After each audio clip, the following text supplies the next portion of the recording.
Trustee Rogers. Trustee Reinders.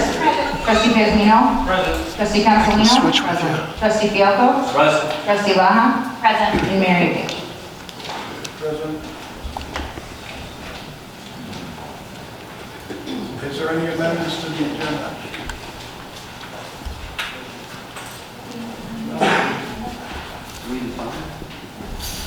Yes, sir, there is one. We'd like to move I-3 to I-5.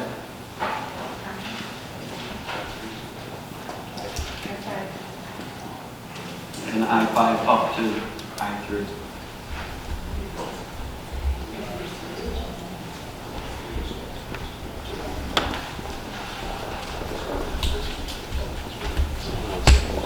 And that would be the amendments for myself.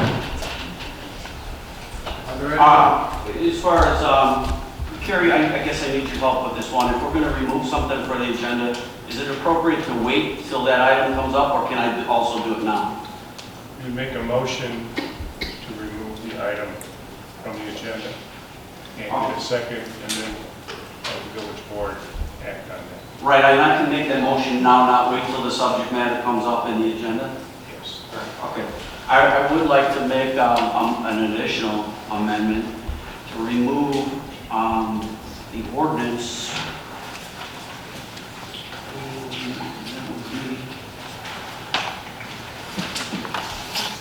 Hold on one second.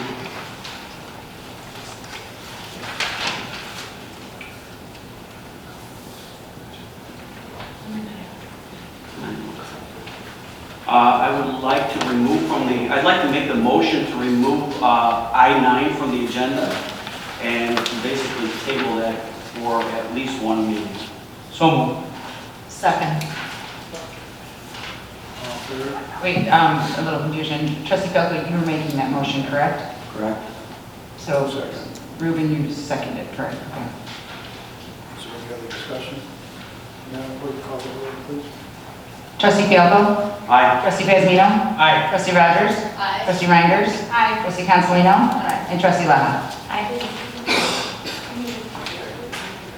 Next would be the minutes. I need a motion to approve and not release the executive session minutes for the following 2021 meeting, November 10th, and the following 2022 meetings, January 25th, February 9th, February 23rd, March 9th, March 23rd, April 27th, 22.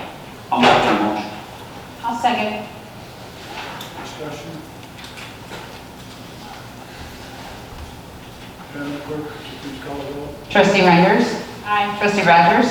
Aye. Trustee Consolino. No. Trustee Laha. Aye. Trustee Pazmino. Aye. And Trustee Fialco. Aye. Motion carries. Next would be public comment.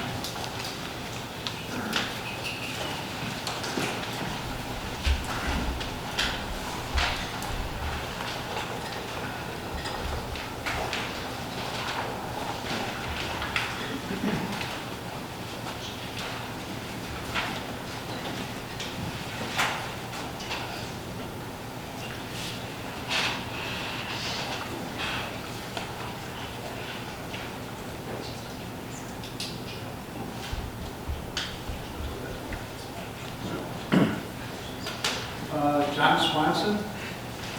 Hopefully I got that right. Who signed the first one?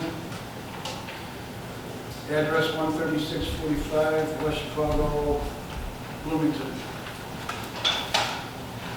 Okay. Next would be Gail Snyder.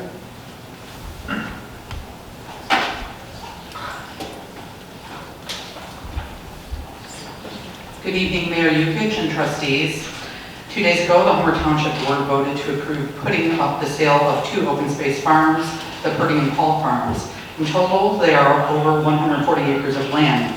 They also approved the sale of some portion of the Paul Farm to adjacent property owners. The township voted to approve signing a petition to annex the Trientina Farm into the village of Homer Glen. The township plans to sell the 2 farms to fund the construction of an event center on the Trientina Farm. The township is also in the planning stages of what the event center will be. Your village manager, Carmen Morella, has been meeting with Township Supervisor Balich as well as Township Highway Commissioner Brent Porfilio to plan the event center on the Trantina Farm. All the actions I listed, the sale of properties, the price negotiations for portions of properties, and the development plans for the Trantina Farm have occurred in secret and behind closed doors. There have been no public notifications of meetings on these issues, and no one from the public was allowed to listen or comment on any of these actions until just minutes before they occurred. 1, your village manager, Carmen Morella, should be facilitating and acting in the best interest of the residents of Homer Glen, and the first step in that process is transparency. I encourage you, as the mayor and village board, to insist that these planning meetings about the Trantina Farm occur in a way that the public can listen to what is going on and to make comments before the plans are so far along that they are unchangeable. 2, the township did not want to take care of their parklands and that they have been taking care of for decades and gave them to the village, which the board accepted ownership of. Now you have the burden of paying to maintain those parks. Will the same thing occur with the Trantina Farm Event Center? Will the ownership and or operation of the Trantina Farm, once developed and annexed into the village, then be given over to the village? Would you accept the ownership of the Trantina Farm? And how would you pay to maintain such an event center that will have parking for 1,000 to 1,500 vehicles? 3, you represent a large portion of Homer Township. Residents voted to approve an open space program and to fund it. You can take action as a village to voice your objections to the sale of properties your constituency wants. Residents want open space. Many of them stay in this area or move here because of the large portions of undeveloped land around the community. Much of that land will be developed at some point because it is not set aside as open space or forest preserve. We do not have a large amount of land that will be preserved once everything is built up. You must look to the future and realize that setting aside land for open space 20 years ago keeps this community unique and desirable. I urge you to take action and tell the township not to sell open space lands, and I encourage residents who are concerned about this to contact township officials as well as you and encourage you to stop this sale. Thank you. I'm going to submit this for the record. Next would be Matt Klein.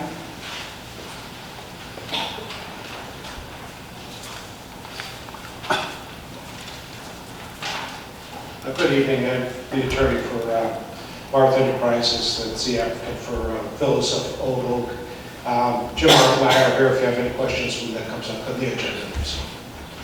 Thank you. Next would be Mike Bonomo.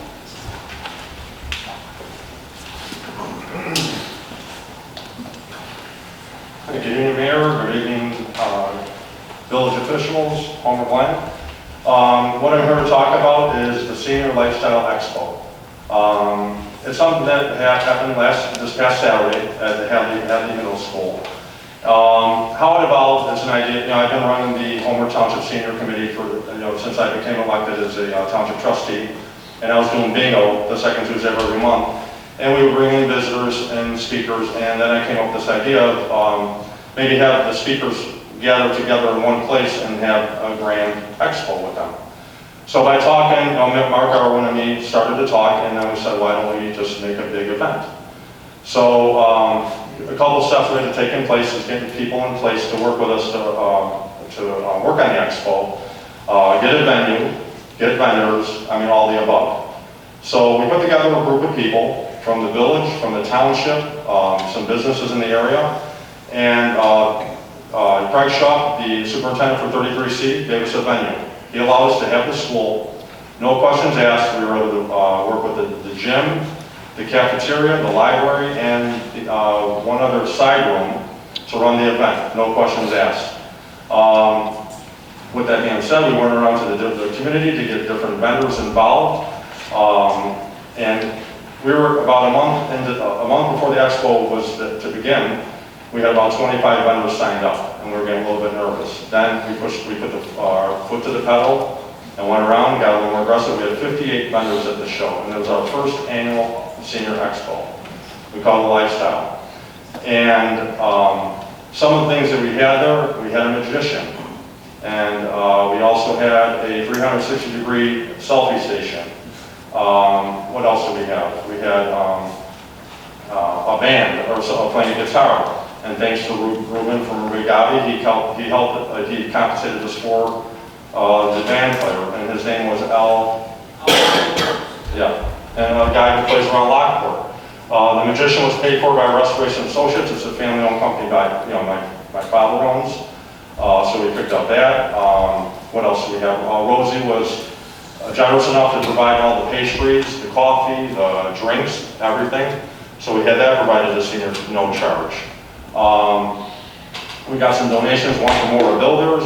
He gave us a nice generous donation. 30 seconds. Okay, great. And last but not least, Buy Rental on 159 provided tables for the event. When we returned the tables, we asked for the bill. He said, don't worry about it. He picked up that as well. And let me get 4 quotes from the expo, from people that were there. I've been to many of the senior-oriented events, but this one was the best. The other one was, this was fantastic. There was so much to learn, and you guys hit it out of the park. And most importantly, I know Sue Stylen has decided to retire and step down. I'm not sure when her last day is, but she stepped forward and was a rock star. She prepared the applications and she worked feverishly. I would call her 7 o'clock at night, and she was still here working on the expo up to the last minute. So for her, I wouldn't mind a round of applause for Sue, because I know she's leaving, and we need to thank her for her service.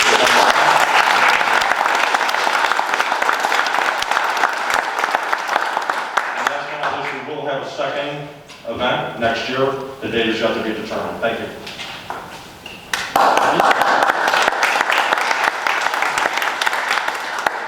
Next will be Angel Shake.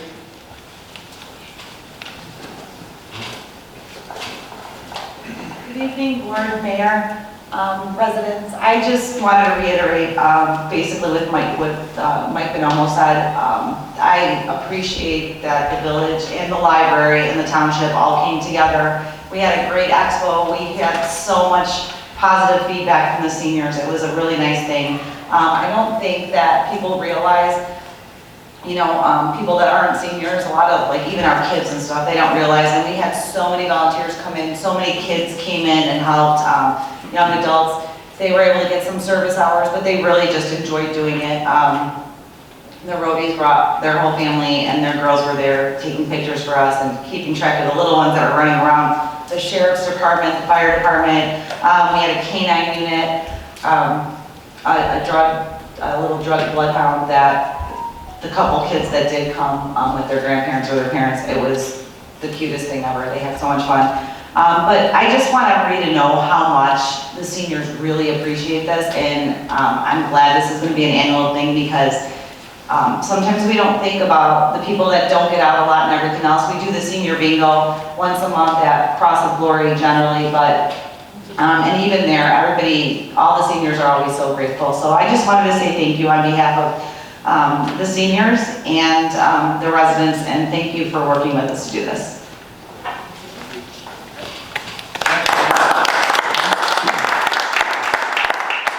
Next would be Steve Bayless.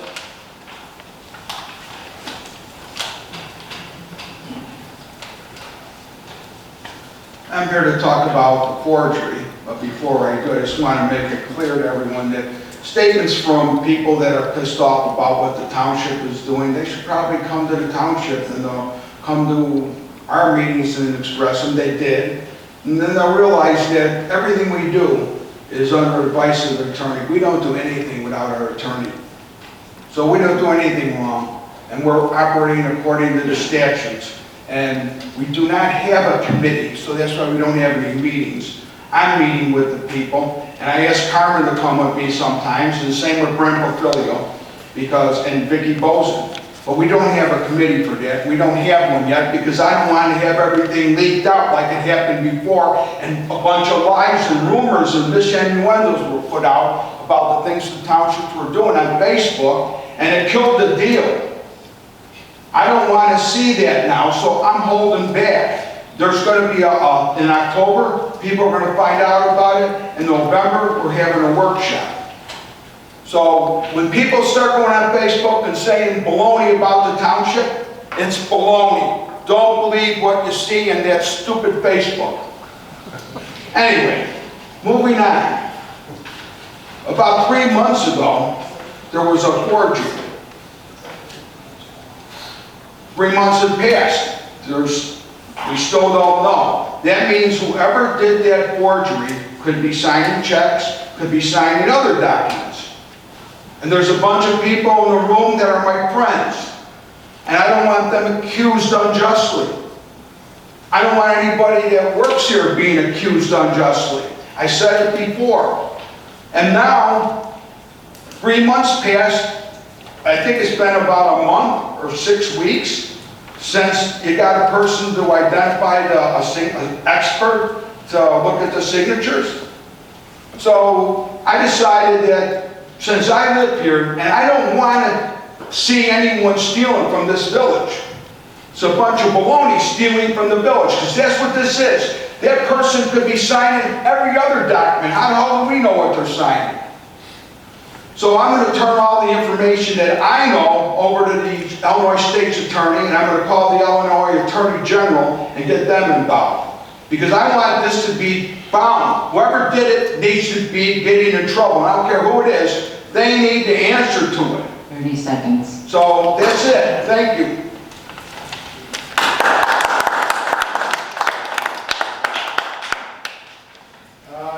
Next will be Mike Carlson.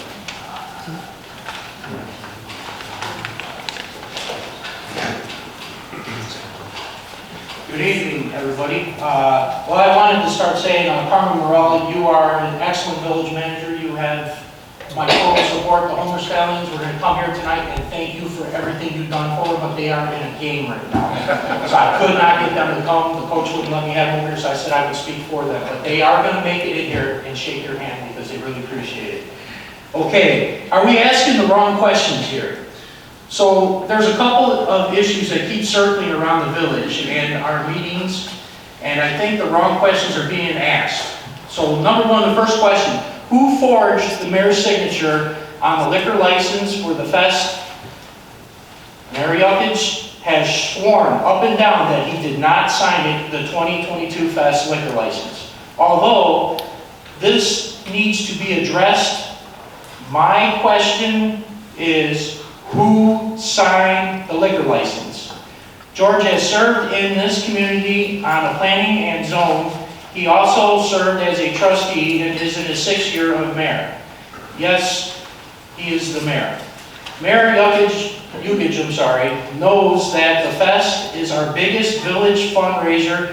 Mayor Yukich darn well knows that the fest needs the liquor license, and the Mayor Yukich also knows that this was Trustee Fialko's first year with the Fest Committee. I don't know. Are you jealous or sabotaging? I don't know. Well, Mr. Fialko did one of the most excellent jobs that this Fest Committee has ever seen, ever, in the 10 years that I've seen this fest go on. So why wasn't George back in March telling Dan, hey, remind me, I got to sign the liquor license? Why wasn't George back in April saying, hey, I got to sign the liquor license, or even May? But why did the Mayor Yukich wait until the week before the fest and say, I never signed that license? So the second one is about the attorneys. So everyone keeps talking about the 2 attorneys. So why do you need 2 lawyers? This has been decided a lot, and the fact of the matter is that the trustees have the right to a legal representation. They chose, and they also does the mayor. But my question is, why does the mayor choose to have a real estate lawyer 30 seconds. and not a parliamentary lawyer? A parliamentary lawyer is the best suit for this atmosphere. Would you hire a workman comp lawyer to close on your house? Of course not. Does your mayor decide proper legal guidance to aid him in doing the best the people work? You know that they say a tradesman or a machinist is only as good as the tools that are in his toolbox. Is the mayor using the right tools? I don't know. I think we need to start asking the right questions and truly get down to the bottom of what actually is going on here in our village. And also, I want to thank the village board, and I want to thank the township board and Steve and everybody for that expo. Excellent job, how you guys all work together. That's a team right there.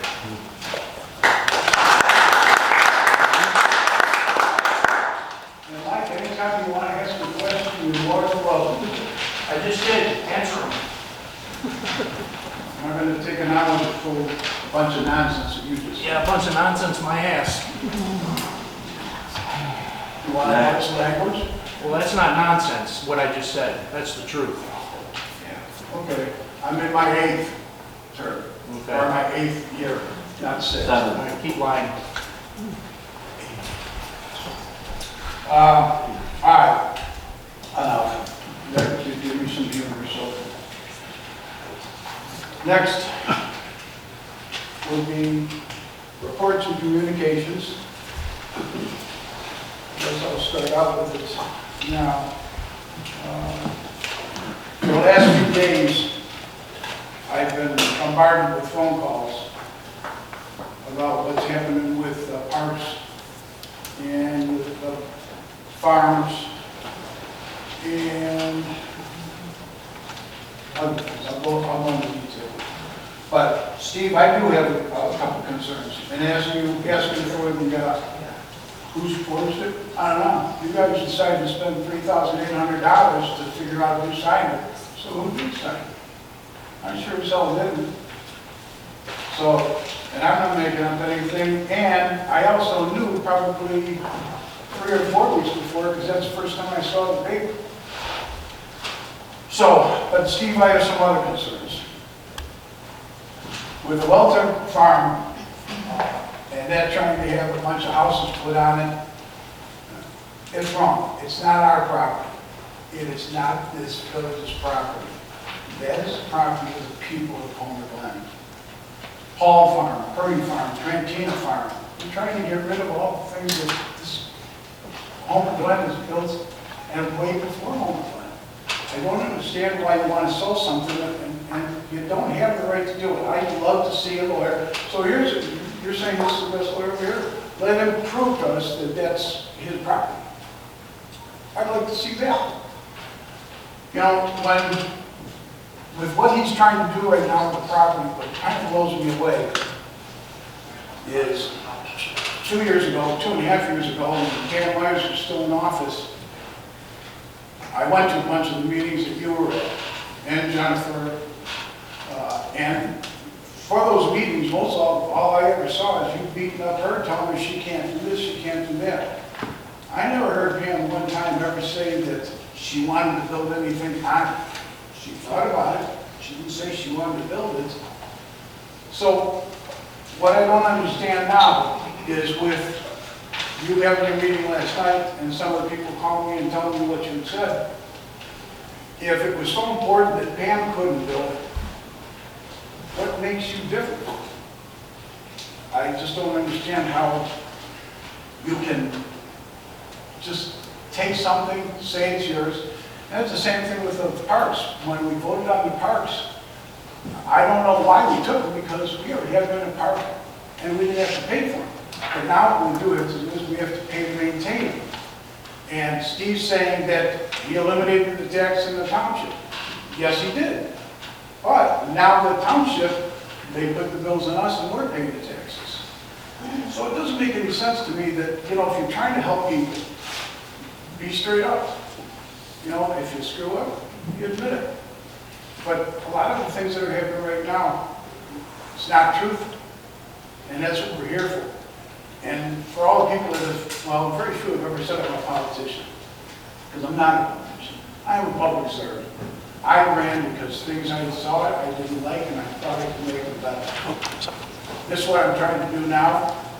But you have some people that, and I'd be more than happy to answer any question you got on it. Because then I'll ask you some questions too. All we're here for is for the residents. We're here for the residents of Homer Glen, which is very important. They're the ones that mean the most to me. The second family. It's a shame of what does happen, what's said, what's done. I don't understand how something as easy job it is to do what's right for this village. Then I also heard through the grapevine that Lockport said that if you decided to do anything to those farms, they will not help you one iota. They won't help you with sewers, they won't help you with water. There's a lot of people that are mad because, Steve, when you came up here before, and Gail Snyder was talking,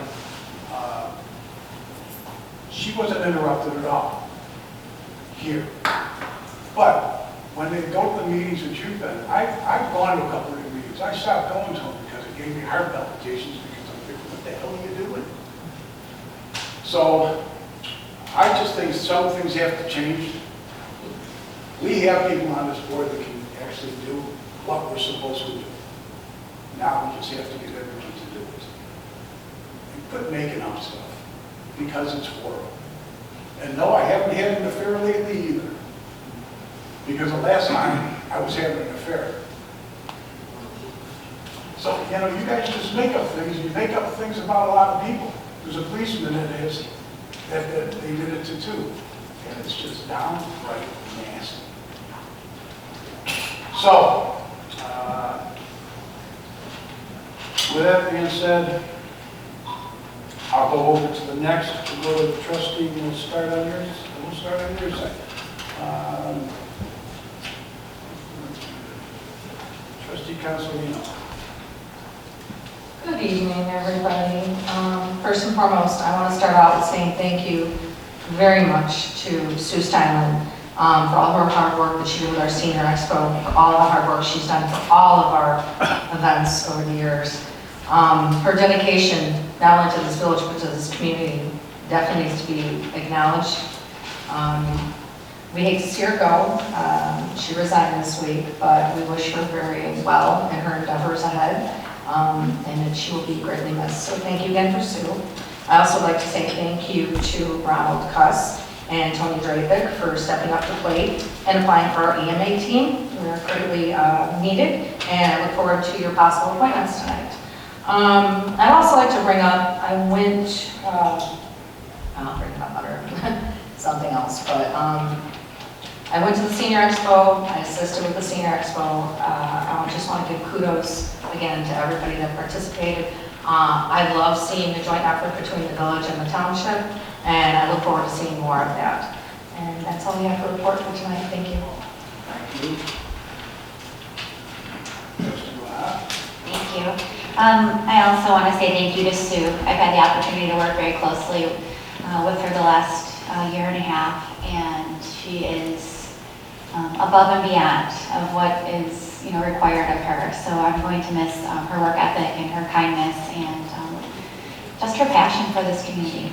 So I also would like to report on behalf of the Ability Awareness Committee. I'd like to say September is Deaf Awareness Month, and International Day of Sign Language is September 23rd.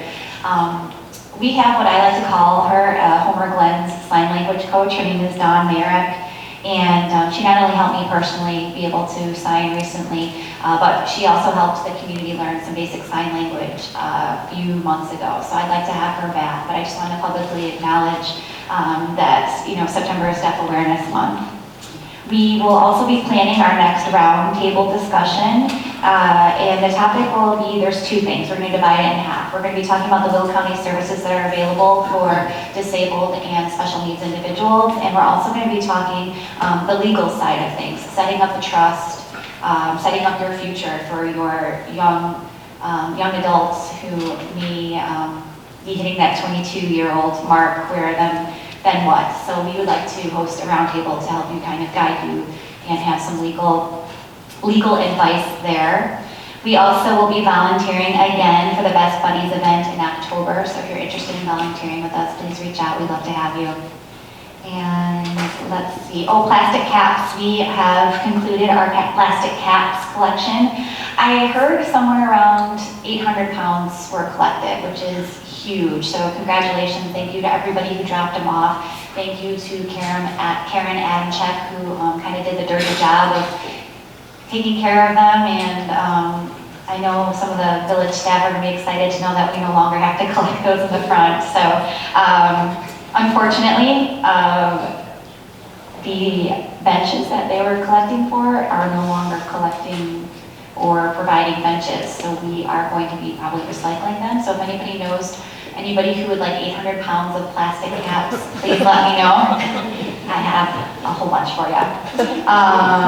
And that is it. That concludes my report. Thank you. Trustee Rodgers? I just want to say fall is here, and that means a lot of excitement for Homer Glen. As a village, we're very blessed to have some of the best fall attractions I consider in the state. And I just want to encourage everyone to stop by, these locations, several different places to get your runs, get some pumpkins, do some rides, and encourage your family and friends to do that, because that only helps us. People come from different villages, they get an opportunity to see Homer Glen, all that we have to offer, and they shop here while they're here, and they eat here while they're here, so that only benefits us. So I just want to say I'm excited for fall. In Homer Glen, to me, it's the best time of year. On Monday, I had the privilege of attending the American Legion meeting with Clark Knights-Troiki and Michelle, I'm going to say her name wrong, Kirkman of State Farm. And I just want to, again, talk about the fact that this is here. We do recognize it, the Legion, as our Legion. They're always looking for people. So if you know of veterans, encourage them even to just come and visit one of the meetings and see the great things these guys are doing. Year to date, they've donated over $9,000 to various charities, and they're really looking for bodies. They need people to attend to keep this going. So the best way to get in touch with them is through their website. So it's just American Legion post211.com. And I want to reiterate that Sue will be a great loss to this village. She was just a hard worker. She started off as a volunteer and then just kind of became an invaluable asset to the village. And always smiling, just a great person. And she will greatly be missed and hard to be replaced. So that's all I have. Trustee Gazzarino? Thank you, sir. I got a few things. First and foremost, thank you to Trustee Bonomo, Supervisor Balich, and the Senior Committee for the Township. The events that you did were spectacular. They were amazing. They were very active, and I'll be honest, I don't go to many senior events, but a lot of the events I do go to, I don't really dance, and I actually danced at the senior event. It was actually pretty good, so thank you for that. Reporting for the CED committee, we went over a few things, some of the most important, different options for business assistance programs, existing ones for Homer, and possible ideas from other villages and jurisdictions, so that's coming up. We also discussed SOP 7, which is a business tax incentive that is meant, well, the one we have now is kind of meant more for big box. So we were thinking of doing something more for smaller businesses. So that's, those are things that we're working on now. Maybe a couple different scales, a couple different levels. And this is more to entice smaller business to come in, because we all know right now is not the market for small business to create a business. So we want to make it so that it is. As far as Environment Committee, we have a few events coming up. This Saturday, we have the Hike and Haul Public Days Cleanup. It's at 12 noon, and the meeting place is at Culver Park off of Parker Road. So we'll provide the bags, the pickers, the tools. All you need is your energy. Come on down and help us pick up the trash all over. And then our stargazing event on Friday, September 30th, starts at 6:30 in the community room, which is right behind you guys, for our local amateur astronomers and people who aren't into astronomy but like to see stars. There will also be nighttime animals from Big Run Ranch and a telescope setup and stargazing from 8 to 10 p.m. Remember, Homer has a lot of events, especially now coming for the fall, into Christmas. Any questions? Trunk or treat, that's a big one. That was very fun. A lot of them. So basically, if you want to know more, go to www.homerglenil.org. That's all I have. Thank you, sir. Trustee Brennan. Good evening, everybody. For my report tonight, I would just like to thank the senior committee and the volunteers for their hard work and dedication that they put into this event. This was the first expo, and it was such a success, and it was all due to the hard work of the people that were working there. The seniors who attended, they were elated, and they had nothing but nice things to say to everybody. They were just, they couldn't believe all the information that was given out to them. So I just really want to thank everybody for that, for all the hard work. There were over 50 vendors there, and we had in attendance more than 150 people. And for our first expo, that was pretty good. And I think a few people had gone to the expo in Lamont. I think Cindy, you had gone to one, and they had nowhere near as many people as we had on our first event. So I say, I would say it was a huge success. I also want to give special thanks to Mike Bonomo and to Sue Steinman. Mike, I know this was your baby, and you brought it to fruition. And you and Sue kept us on task. I mean, they were so organized, it was unbelievable. So I just want to give a thanks to that, and I am so proud of Mike. Many of you don't know, but I am Mike's cousin. His mom and my dad were brother and sister. So our family is so proud of you for the hard work that you're doing in this community, and you deserve a hand for that.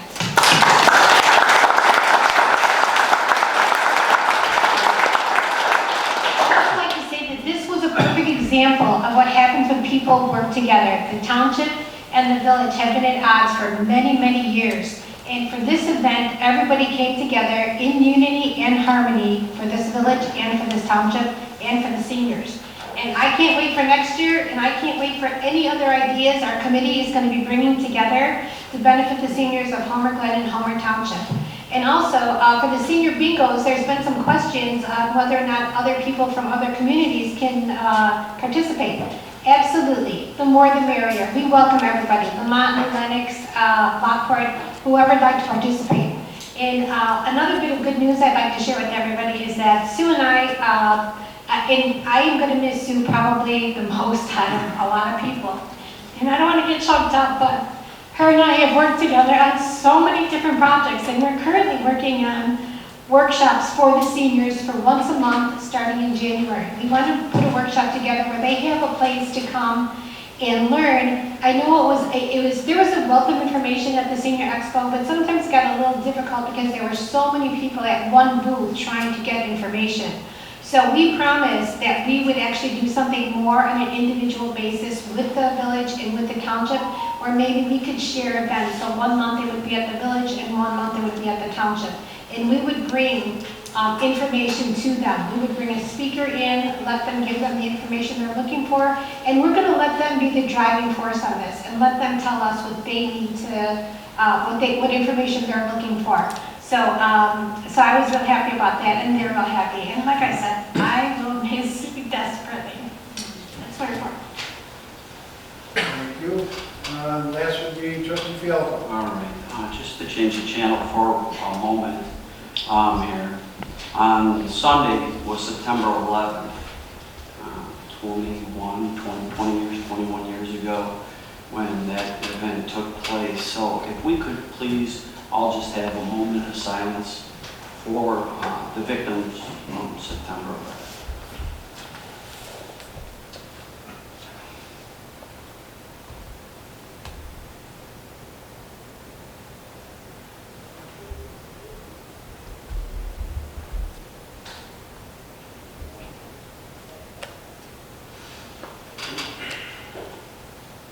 Thank you. Next, just reporting for the fest. Carmen Morel has started the process for looking into a grant for the fest. The grant has a range of anywhere from $10,000 to $1 million, and I believe we're asking for money at the lower end of that. We'll see what happens.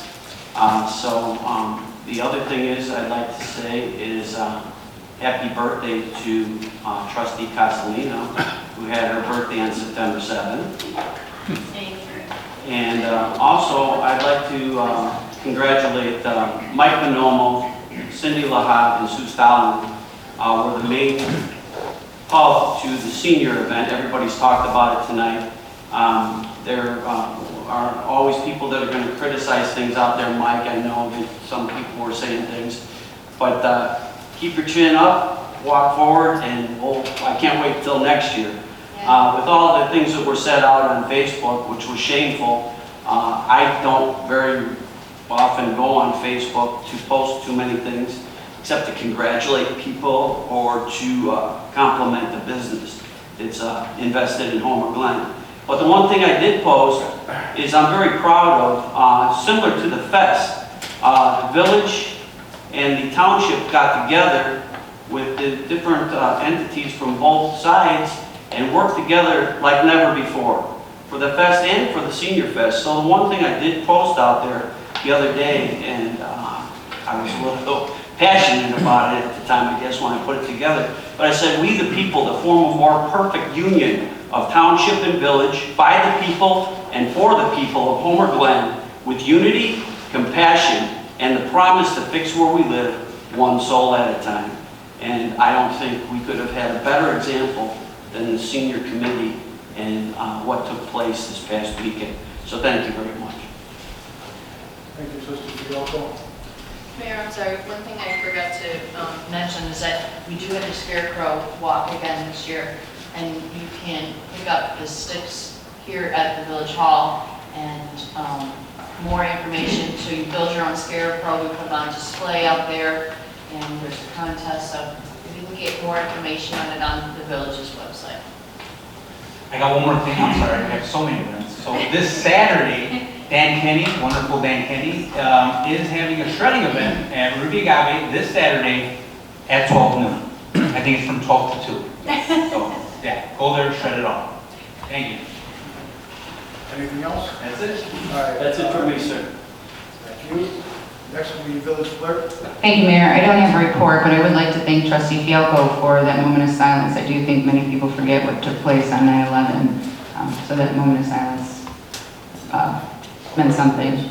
And then, yes, the Senior Expo was awesome. Good job to the Senior Committee. They did a great job. There were a lot of happy seniors. That's my report. Thanks, Mayor. Thank you. Village Attorneys, Eric, have anything? No report, Your Honor. Kerry, do you have anything? Yes, I do, Mayor. If I may, I'd like to go to the podium.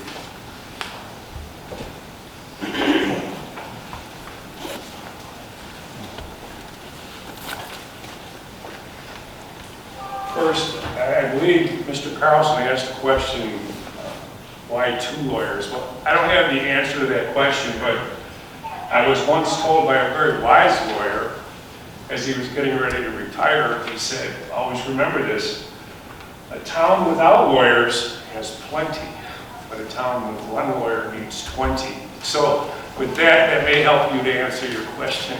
Thank you. Why 2 here? On a more serious note, and I may be able to answer your second question as well, and that is, who signed the application for the liquor license, for the special event liquor license for the fest that was to be conducted in June of this year. Before I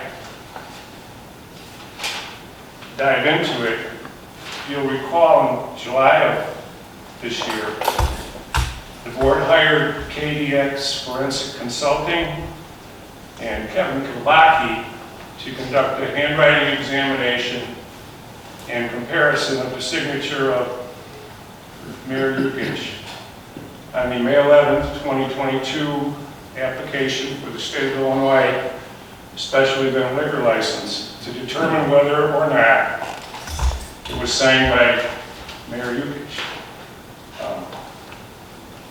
Before I summarize the report, which I will then pass out at the end of the report, I'm going to pass out the CV or curriculum vitae, an executive summary of Mr. Kibaki's achievements and credentials.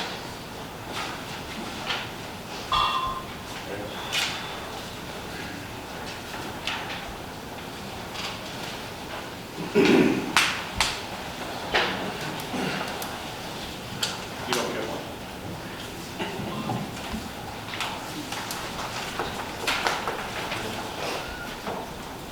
Mr. Kubacki was hired with the authorization of the board, and I want to highlight a couple of his achievements and certifications. First, he's a certified diplomate of the American Board of Forensic Document Examiners. Before beginning his business as KDX Consulting, he worked for 6 years for the IRS Criminal Investigations. Prior to that, he worked as a senior criminalist for the South Carolina Law Enforcement Division. He currently teaches a course at Loyola University in Chicago, Introduction to Pattern Evidence, and he's chairman of the Forensic Document Examiner, consensus body of the American Academy of Forensic Science. He also has a master's degree in forensic science. And presently, he does, when asked, do analysis for the Illinois State Police, who would, if asked by the Will County Sheriff, probably have referred the question of the signature and the documentation to him for analysis. So he's highly credentialed, and over the period of time, beginning with his retainer and through September 8th, he analyzed the signature, he did a document examination, and on September 8th, he prepared a written report, which consists of approximately 107 pages. It's a 4-page written report, and then there are signature specimens along with all of the documentation he reviewed. I'll summarize. He first compared the signature on the application, the one that was in question, to 50 known signatures of Mayor Yukich. Most of those signatures came from documents that were ordinances or resolutions for this village. Some were from letters, but nonetheless they were all originals. And he had the original application because we were able to obtain the original application from the Illinois Liquor Control Commission, who, because they were aware of the circumstances leading up to this, preserved it and were kind enough to allow us to use it for examination. His first finding, after comparing the signatures on the application to the 50 signatures on the comparative document, was that the signature was not the product of another person's natural handwriting. He did this because he had to eliminate at some point in time what he calls simulation, but was probably more commonly referred to as forgery. Someone writing a signature that is not theirs. So, after making that first determination, he then found that the signature must either be genuine or an attempt to simulate, or he questioned, is it genuine or is it an attempt to simulate or forge?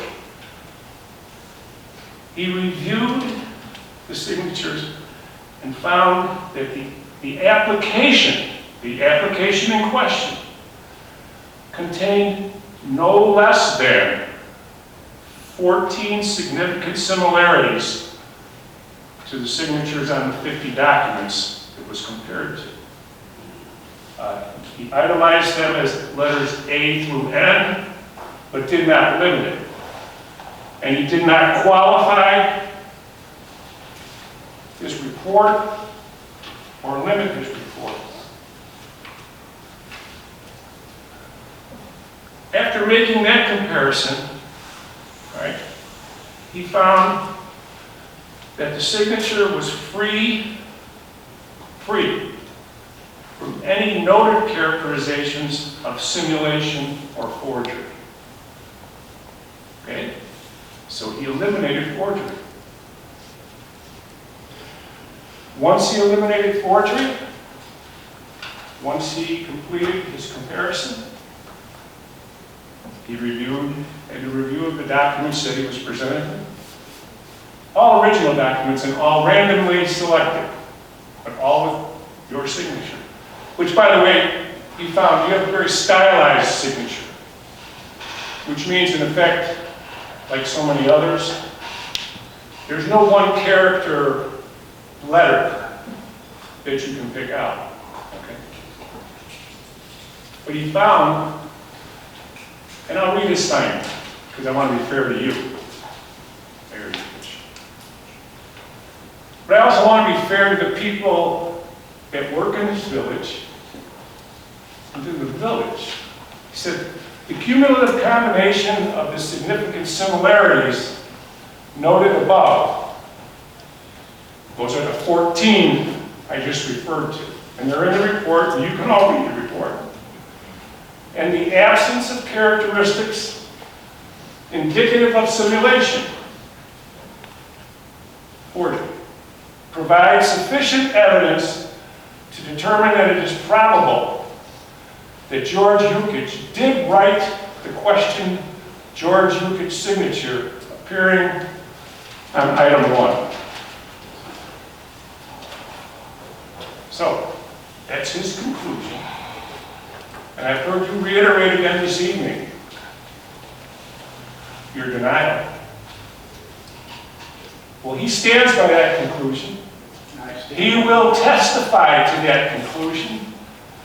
And so I think at a minimum, perhaps you might be able to explain to people in this village, the people on this board, and the people that work here, what happened. That's my report. I have nothing else to say, but I would like to, I will circulate at this point in time the report from this gentleman. The village manager has the full 107-page report. I did not reproduce all of the documents that he reviewed, which comprise the bulk of the report. But the manager has that if you care to look at it. May I add something, Council? Ask me anything you want. I don't know if I can answer it. Well, let's try. Being that the facts were found by the investigation here, and now that that's been completed, could we make sure that we ask Will County to also take this information, include it in their investigation, and use it as part of their evidence, and come into a solution as to their investigation? Because I haven't heard anything from them in regards to where they're at in their process. And the same amount of time, matter of fact, they've had more time than this company. So I don't know where we're at with it on their side, but I would like this information to be included to that investigation. You can ask them. And who's the liar now? I'm asking if you can make that, I mean, you've handled the legal end of it all this time, to reach out to them and to make sure. I'll send them a copy of the report. Okay. All right, thank you.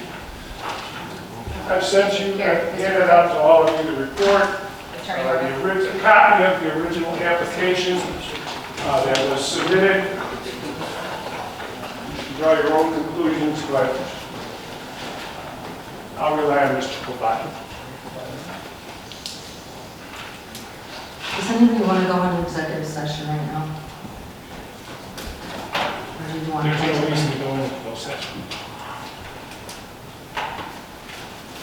Oh, Michelle Mullins said something to write about this week, I guess. And all the facts are there for her to use.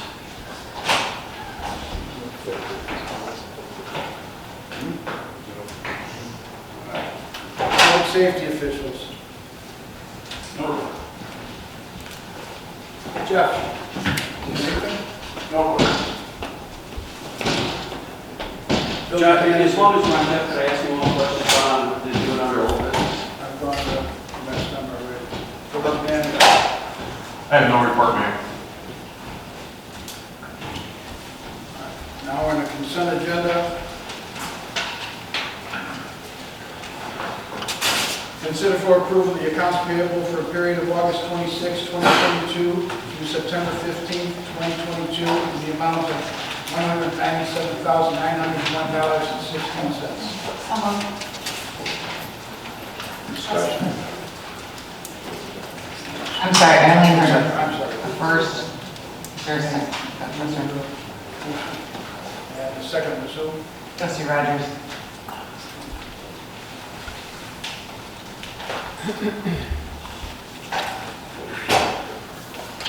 All right, legislation and action. Haven't called the roll. Trustee Baha. Aye. Trustee Reinders. Aye. Trustee Rogers. Aye. Trustee Consolino. Trustee Fialko. Aye. And Trustee Pazmino. Aye. Consider for approval payment of the Village of Homer Glen July legal bills from legislative attorney Olson, Sturt, Murphy, Frazier, and McGrath Limited in the amount of $9,466.25. So moved. Second. Discussion. Madam Clerk, please call the roll. Trustee Rogers. No. Trustee Pazmino. Yes. Trustee Baha. Aye. Trustee Fialko. Aye. Trustee Consolino. And Trustee Reinders. Aye. Motion carries. Number 2, consider for approval payment of the Village of Homer Glen's July legal bills from Mahoney, Silverman, and Cross LLC in the amount of $3,363.75. So moved. Second. Discussion. I had a question on an invoice that was put through, or a line item in that invoice that was put through for July 12, 2022. Research the limitations on trustees serving as plan commission as related to compliance with ordinance and due process, correspondence with EPH on the same. Can I get clarification on what that was for? Sure, if you recall, there was an ordinance that stated that if the plan commission did not have any members, you as the board members, as the trustees, would serve in that role. We were taking a look to make sure there's no conflict of interest, whether there's an issue where, in terms of due process, somebody comes before the plan commission, the board serving in that position, are they getting a fair deal then when it comes to the board, because you've already heard it. So what was the answer? It was all good. All right. Thank you. Sure. Any other discussion? Madam Clerk, please call the roll. Trustee Pazmino. Aye. Trustee Baha. Aye. Trustee Fialko. Aye. Trustee Consolino. Trustee Reinders. Aye. And Trustee Rogers. Aye.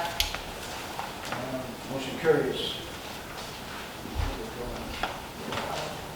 Consider for approval the mayor's appointment of Laura Burgos Camperda to serve as a member of the village's plan commission. Make that motion. Second. Discussion. Is she here? Yes, she's here. Would you like to say anything? Sure, give me an opportunity to stand and talk, it's no problem. Yeah, no, I just wanted to say thank you for that. I have served on the incorporation committee. A very short time we had the architectural review committee. I was 10 years on the community and economic development committee, and I've lived in Homer Glen almost 28 years, and I've been a realtor 36. So I think that I have a lot to bring to the committee and help to try to help shape Homer Glen. I have a lot of interest in it, so I'm excited to see what we can do together. We're happy to have you. Yeah, we are happy. And thank you for, Welcome aboard. thank you for stepping up and volunteering. You know, in a world where we can't get people to work for a paycheck, and for all these volunteers lately that are all coming together to make this community whole, I thank you for doing that and stepping up, because it is a lot of hard work. Is that Let's get the book. Well, read into it. Madam Clerk, please call the roll. Trustee Baha. Aye. Trustee Fialko. Aye. Trustee Consolino. Trustee Reinders. Aye. Trustee Rogers. Aye. And Trustee Pazmino. Aye. Motion carries. Congratulations.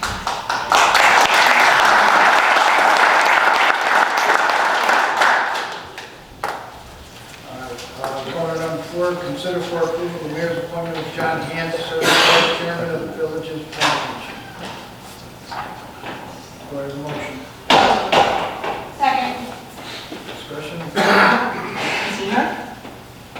It's John. John, are you here? He was able to make it. All right, Madam Clerk, please call the roll. Can we just update Jennifer, or trustee Castellino, where we're at?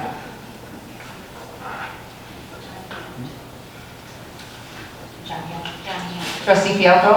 Aye. Trustee Reinders? Aye. Trustee Rogers? Aye. Trustee Piazmino? Aye. Trustee Laha? Aye. And Trustee Castellino? Aye. Motion carries. Number 3, consider for approval the mayor's appointment of Beth Burton to serve as the chairperson of the village's plan commission. So moved. One second. Discussion? I think I saw it. She's here. Do you want to say anything?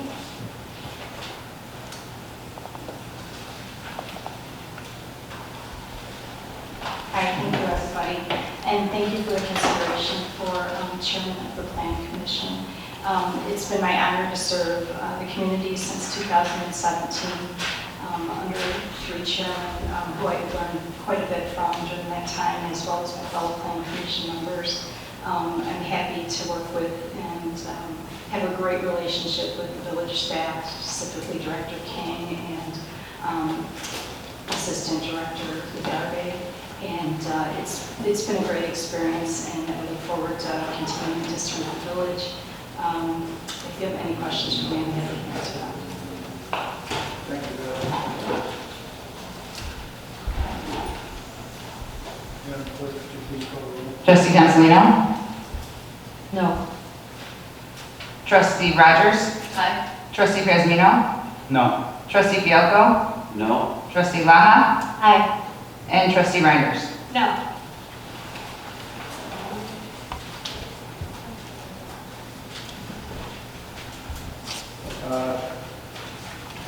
I would like to give a little bit of advice, maybe, that you could do. You were upset about concerns in the past with people on Facebook and things that they say. And I believe this was looked into a little bit here from the past. I would like to suggest that you take a closer look at Jay Broderick to be the chair. I know you make that decision, and we approve it in the long run, but if you could take maybe a closer look at him, maybe we could get this headed in the right direction. Obviously, what Beth has done wrong, so you're going to say that because something was put on Facebook, because there's a lot of garbage on Facebook, Mm-hmm. and what offended you? I didn't say that. I got phone calls in regards to it. I haven't looked into it. I'm just telling you, giving you information. You were upset about somebody else in the past about being on Facebook, and this is similar. So if you can't have it both ways, I guess. And I would look into that yourself if you want to investigate it. But I'm just giving advice if I could. And if you could take a closer look at Jay Broderick, who's been here for many, many, many years previous to his appointment a couple meetings ago, that might be some direction we could go. This dies right now because it doesn't have a vote for it, and it's something I'll consider. Okay.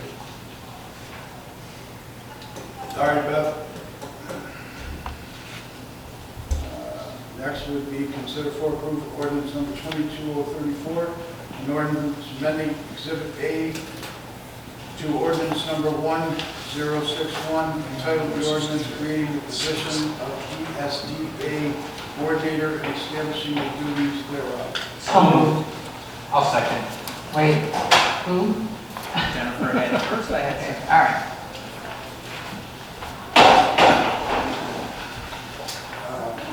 Is there any discussion? Madam Clerk, please call the roll. Hold on 1 second, please.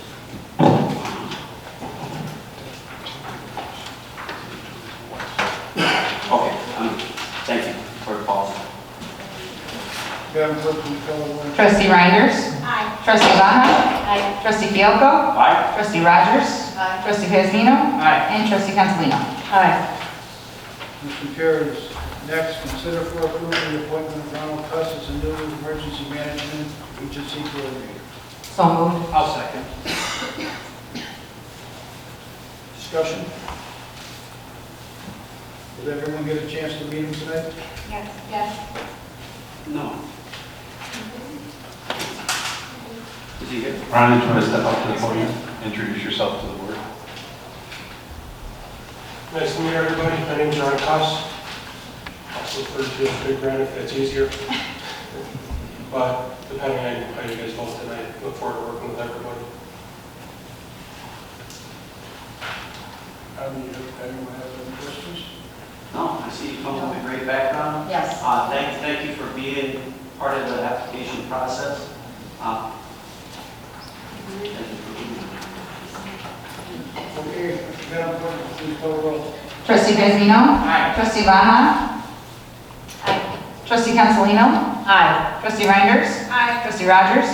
Aye. And Trustee Fielko? Aye. Welcome aboard. Congratulations. Thank you. Motion carries. Next, consider for approval the appointment of Tony Dravick as the emergency management agency member. I'll make that motion. I'll second. Discussion? I would just like to say that I'm glad that we have Tony on board. He's been a volunteer in this community for so many different events. I think he's very well deserved of this position.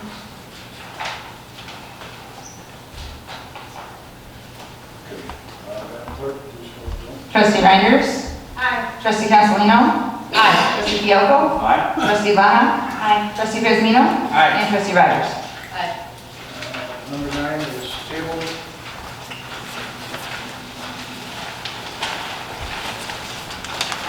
10, consider for approval of ordinance number 22-036, request for 1, variance to increase the maximum permitted square footage of the accessory structure to be allowed 1,200 square feet to 1,728 square feet.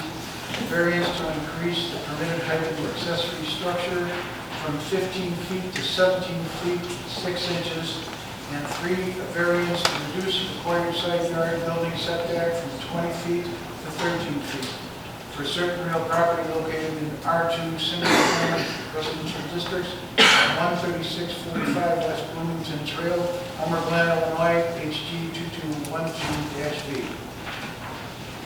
So moved. Second.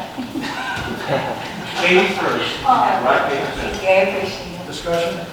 Melissa, Yes. do you have anything to add? I do not have any questions for you. Is there anybody here that would like to speak on behalf of this project? No? I'd like to speak against it. Pardon me? I haven't signed in, but I'd like to speak against That's okay. That's She okay, asked you you to come up. Yeah, you can, sir, you can come up to the podium. Is your name Clyde? Yes. This is a different variance, Oh, Mr. Stevens. Oh. Yeah, this is, All right. right, You're next. just, that's the next one, just a second. Hold that. Okay, Madam Clerk, call the roll. Trustee Fielko? Trustee Fielko? Are we done, as far as, talking about this subject?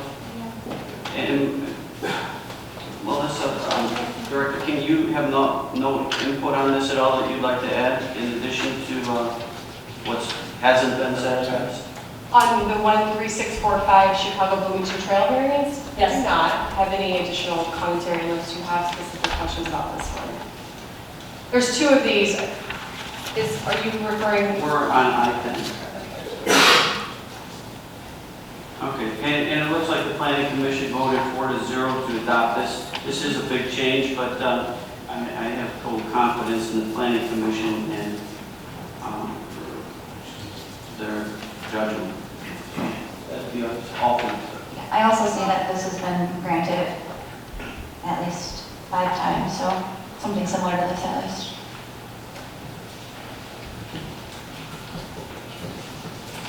Any other questions, concerns? You have roll call? Sure. Trustee Fielko? Aye. Trustee Cancelino? Aye. Trustee Rogers? Aye. Trustee Laha? Aye. Trustee Reinders? Aye. And Trustee Kazmino? Aye. Motion carries. Number 11, consider approval ordinance number 22-037, request for one, variance to increase the maximum permitted square footage of accessory structures from 800 square feet to 3,650 square feet. 2, a variance to increase the maximum permitted height of the accessory structure from 15 feet to 18 feet. And 3, a variance to the stormwater management section of the land use and the site development code to reduce the required development setback in the wetland from 75 feet to 10 feet for certain property located in an R2A single-family residential zoning district at 13304 and 13306 Doty Lane, Homer Glen, Illinois, case number HG 2203B. Do I have a motion? We want to put the conditions in there, or read it in the conditions that are linked.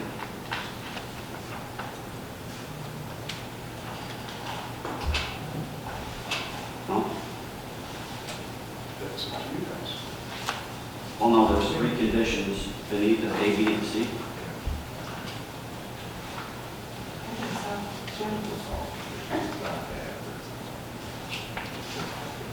So you start from subject to the following. Well, this, are there any things that are bothering you on this one except for the... Trustee, if you could make a motion and incorporate that in your motion, those conditions, please. I'll make that motion, and with that motion, I'd like to include it, subject to the following conditions. A, that the owner consolidates lot 14 and 15 of the Pine Springs Creek subdivision through the administrative minor consolidation process. B, that no additional driveway and curb cut be allowed from Doty Lane. And C, that lot 15 woodland buffer be maintained as is. And I will make that move. I made the motion and read that, so we need a second, correct? I'll second. All right. I'd like to start the discussion on this because I spent a lot of time on this today. And we as a board are trying to work with everybody in our community to help out however we can. And in this case here, I just want to quickly,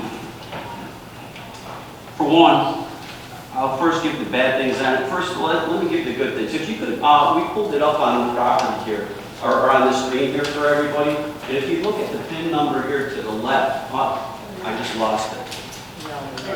Good.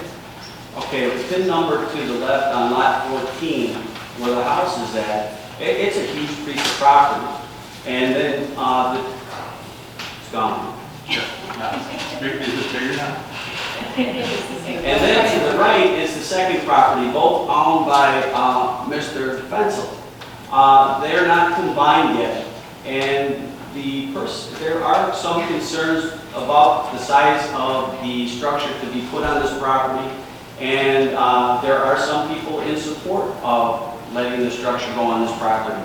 One of the conditions in here consolidates lot 14 and 15 though. And my research today, I went to Will County GIS mapping, and lot 14, everything is okay there tax-wise, but lot 15, the taxes have not been paid on that property yet. I made 2 phone calls today to confirm that, and so what I'd like to do is table this and let them take and make sure that they've got the taxes paid up to date on lot 15. And then once that's done, I think they ought to consolidate and then bring it back to us, because that's kind of the promise there. There was a driveway that was installed there that there was no permit. It wasn't a small driveway or a couple paver bricks. It was a couple hundred feet into the yard. Melissa, is that correct? I don't know if we have an exact footage, but not that that can't be worked around. But there's a couple things that are adding up here that, that piece of property in the back, Mr. Fensel, is that how you pronounce your name? Mr. Fensel?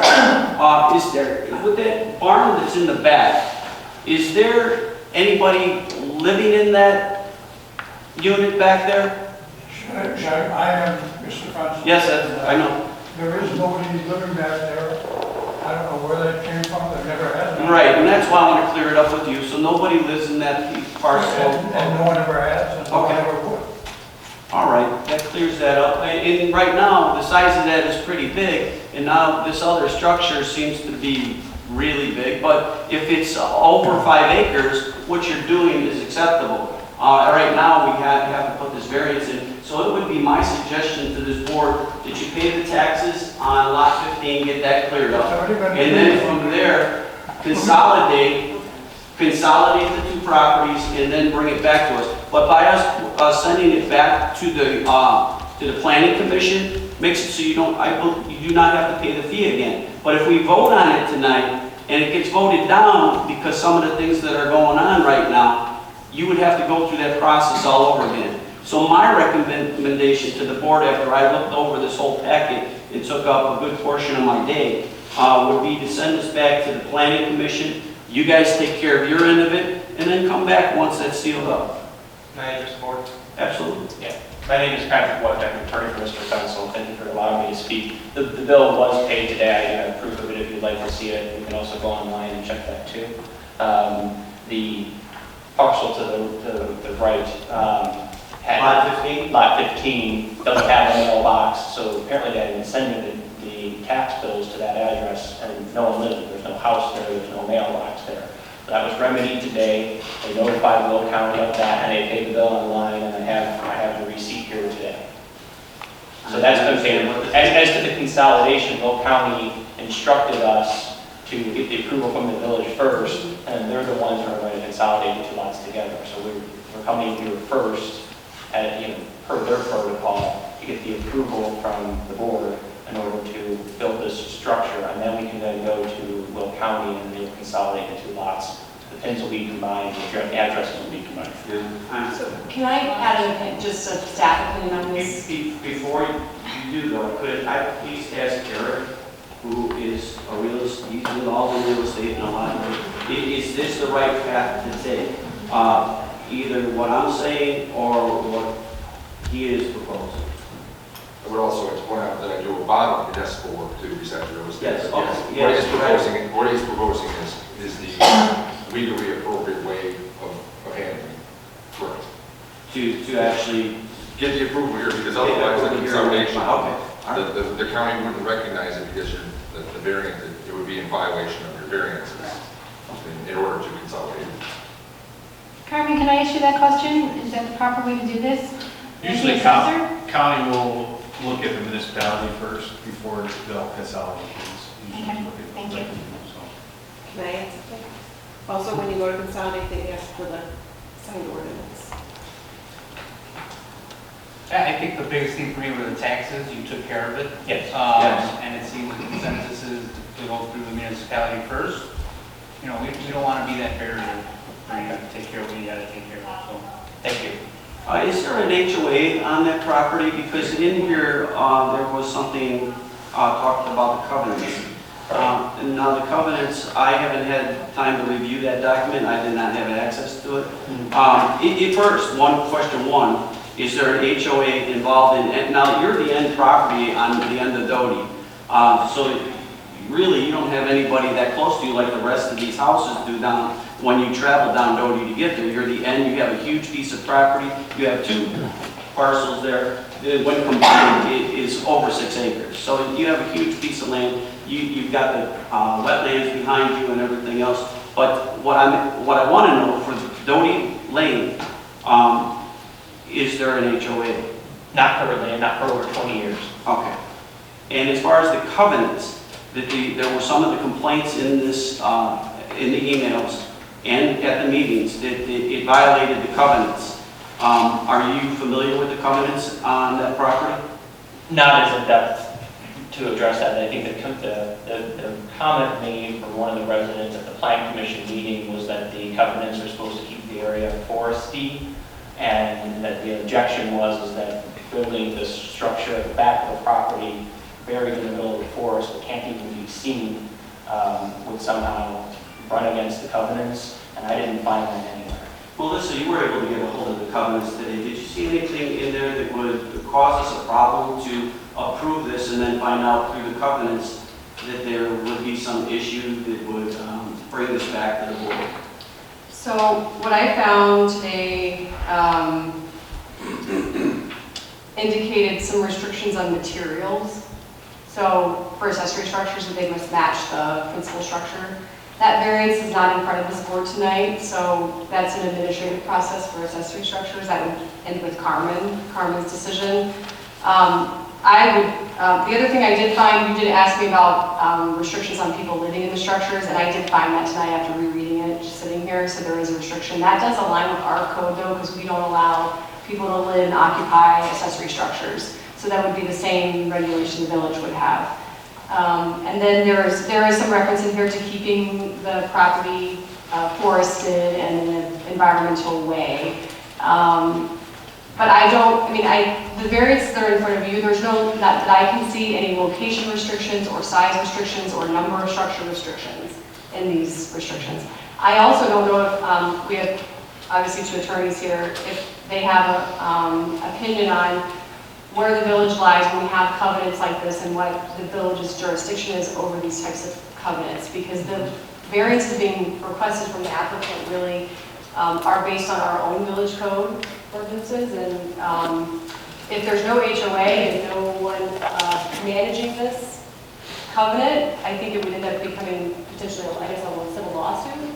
Is that, I'm not sure exactly what that would happen if the residents in the area that are all apart, Do HOAs regulate the covenants though? Is that? Typically, yes. If there isn't, So Eric, should we table this till you review the covenants, or are you thinking we're okay to move forward with this? You're okay to move forward because the covenants, if there's some sort of restriction on there that the HOA would seek to enforce, then they would be in their court to do so. I also want to add that I see 6 letters of surrounding residents that are okay with this. So there's one in here that's not, yes. In this packet, I see one. There's a few more than one, but it's pretty balanced with what's going on. Yeah. But that piece of property is huge. I mean, especially after you combine it down. So, and I believe we've done this for other parcels this large. I have a question on the trees. How many trees are they going to take down to build the structure? So there will be no additional removal. When this occurred and they came in to pull the permit for the structure, this is when we initiated the process for this, the variance request. And at that time, Logan with HR Green and myself and Roger Ross, who's our arborist, went to the site to visit with Mr. Fensel and see what had occurred and kind of develop our next steps and process, right? And on that job site, when we went to that meeting, Roger and I determined that, well, the gravel driveway was in, and it had been in for a period of time, and there was no record of what had been in that place. So we didn't have a record of what had been removed and what trees were there. So Roger and I just determined that we assumed that what was in there was exactly the same as the rest of the tree cover. And it ended up being, what we did is more of like an average and a percentage based on aerial coverage, and it was really almost about maybe 10% of that area, which is well under our regulation for removal, which is 50% of significant trees. And so Roger didn't feel like, neither did I, felt like we needed to go any further with review so long as no additional tree removal was going to occur. I have a question about the driveway. It's saying that there could be no curb cut along from Doty Lane. This driveway that we're looking at out here, is it just, it basically is going to stay back there? There's nothing going to come anything forward to Doty Lane? No, and actually, with the condition that's on here that Trustee Fialco read, actually was added by the Plan Commission. They wanted to restrict any additional access to Doty Lane. So you will only be able to access it through however you get to that house? Correct. Okay.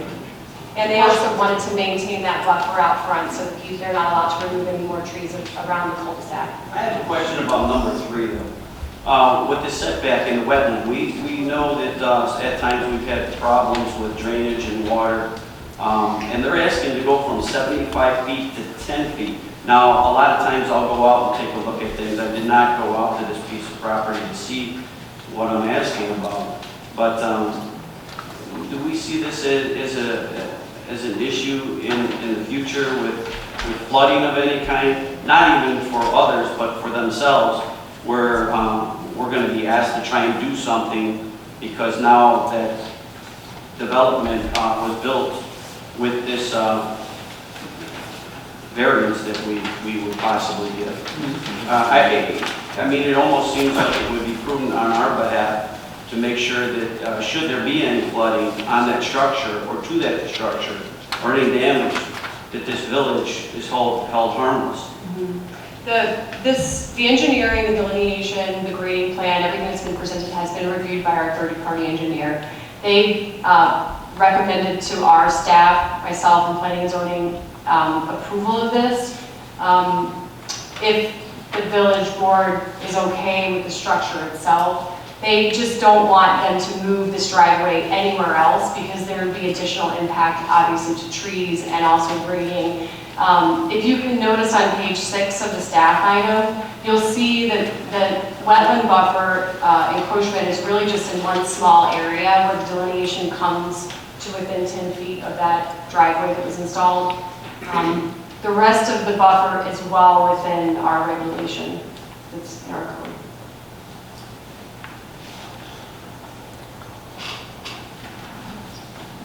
So basically, to sum it up, you're saying it's 75 feet to 10 feet, and that for number 3, you're okay with it? That is what is being recommended by our... No, I know that. I know that. Okay.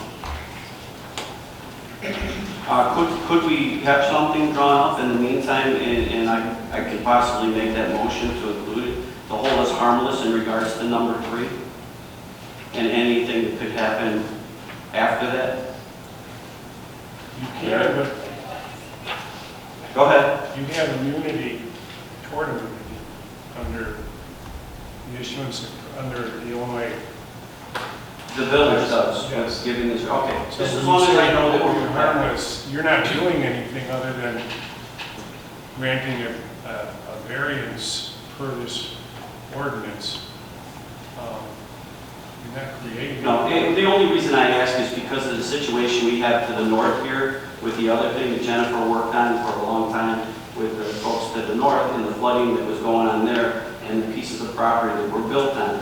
And now we're given a variance for something, it says, you know, from a wetland, right? So there's water at some one time or another as well. But if you're saying we're already held harmless, and that's okay, then I'm good with that. But I just want to protect this village from any future types of case that somebody would say they're being flooded now, and we allow it. You're not held harmless, but you're not doing anything that would result in liability to the village. You're not doing anything to the land.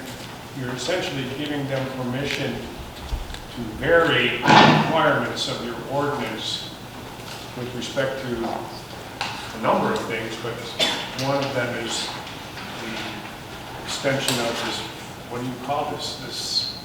This is a delineated wetland, and our requirement is 75 feet from a buffer, right? From The buffer. wetland delineation. This one spot, then it goes down to 10 feet. If And you you want- can see this delineation goes way off, and so the buffer everywhere else is being met. If you want them to enter into such an agreement, you can ask them to prepare that. But I think what they're saying, what Mr. Hanson has said, and what the planner is saying, is that they need the variance first to go forward to the county to request the consolidation of the 2 lots, which is essentially what you're asking them to do. If you want them to issue a letter to you telling you that they will hold the village of Homer Glen harmless with respect to the extension of the buffer, I don't know what to tell you there. I agree with council's assessment that the village, I don't think there is even a scenario I can think of where anyone could sue the village for this. And the area, the small area that's the 10 feet away is a driveway area. It is not close to any structure, so I don't know. Certainly Mr. Fensel, while he owns the property, you know, if that area of his driveway, this is the driveway linking to the main driveway. Did you have a problem to putting that letter together just as a little extra layer of comfort? that's what the board would like us to do. Without amending, we were okay to do that with just his word that he's going to enter. You can do that. Okay. I think as a board, we would appreciate that, just so we know. Are we still going to vote on and pass the measure, or do we have to? We're about to get there. Okay, all right. That would be everything I'm going to say. The plan commission was 4-2 on this, right, Melissa? Correct. It just, to me, seems really excessive for a variance to go from 800 to, 3,650. The one prior, we're just talking about a couple hundred feet, this just, to me, seems really excessive. If all of the neighbors had no problem with it, then that would be different to me. I'd also like to hear from the gentleman in the audience, the neighbor who was there, Mr. Stevens. Could I just address the point on the size of it, that the staff did a great job, and I think during the team working with us on this, working with outside consultants. What was presented at the Plan Commission, that there were at least 6 other times where the board has granted variance of very similar sized structures like this before the board. It's been approved. All that's within the minutes. It's within the package of the Plan Commission meeting. This land, when consolidated, will be over 6 acres. And when compared to other parts of the village, other residential zone areas where you get to have up to 3.5% as the grade, this structure is only a quarter of the size that you could build on other similarly zoned areas in the village. So again, so 4 times the size is allowed in the area. Just this is zoned R2A, and so it has that 800 square foot variance. One of the other kind of common comments amongst the few that objected to this about the size is, again, we don't want to mess with the area and keep the continuity of the area. So it's all forested. If you drive down Doty Lane, you go to the very end of the cul-de-sac, it's all forested. You can only see the gate that goes to Mr. Pencil's, and then part of his driveway that goes to his house. You can't even see his house from the cul-de-sac. You can't see through the forest to where this structure will be located. So, understand that some people have an issue with the size, but no one's ever going to see the size. No one's ever going to see the structure. Melissa, being this is under R2A, once they consolidate this, will that then trigger the change to E1? It will not be rezoned. Or it will not be rezoned? Okay. No, but when Okay, we so it look still at stays as R2A? Correct. When we look at these variances, though, we have a lot of parcels in this village that are very much oversized for the zoning districts that they're in. Sometimes we have that occurring in an entire development, and it just is based on how we brought some of those developments in from Will County, and they just don't meet our codes. And so this area of the village, I think some of the smaller lots in here might be a little bit over 1 acre, and then some are 3, and some are like Mr. Fensel's property. They vary in size. And I think we need to look at this area of the village as well, which is a pretty rural area of the village with a lot of agricultural land around it. So I think there's a lot of E1, A1, A2 in this area with structures of this size. I think if this was up in the northeast or northwest, we might not be talking about that.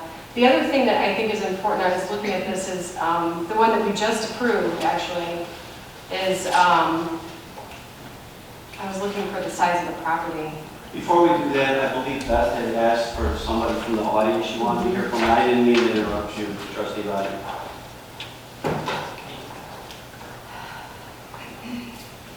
Oh, Mr. Stevens, right here. My name is Clyde Stevens. I live on Lot 17. I've been there 25 years. I know Jim has put a lot of money into this. Last year they brought in hundreds of yards of fill and gravel without a permit and brought it up. So if you're looking at down at the cul-de-sac in Doty Lane, the property where it's going to be built is actually up maybe 12 foot higher. So you're going to put an add another 18 feet on this building from ground level. It's going to be sticking up 3 stories.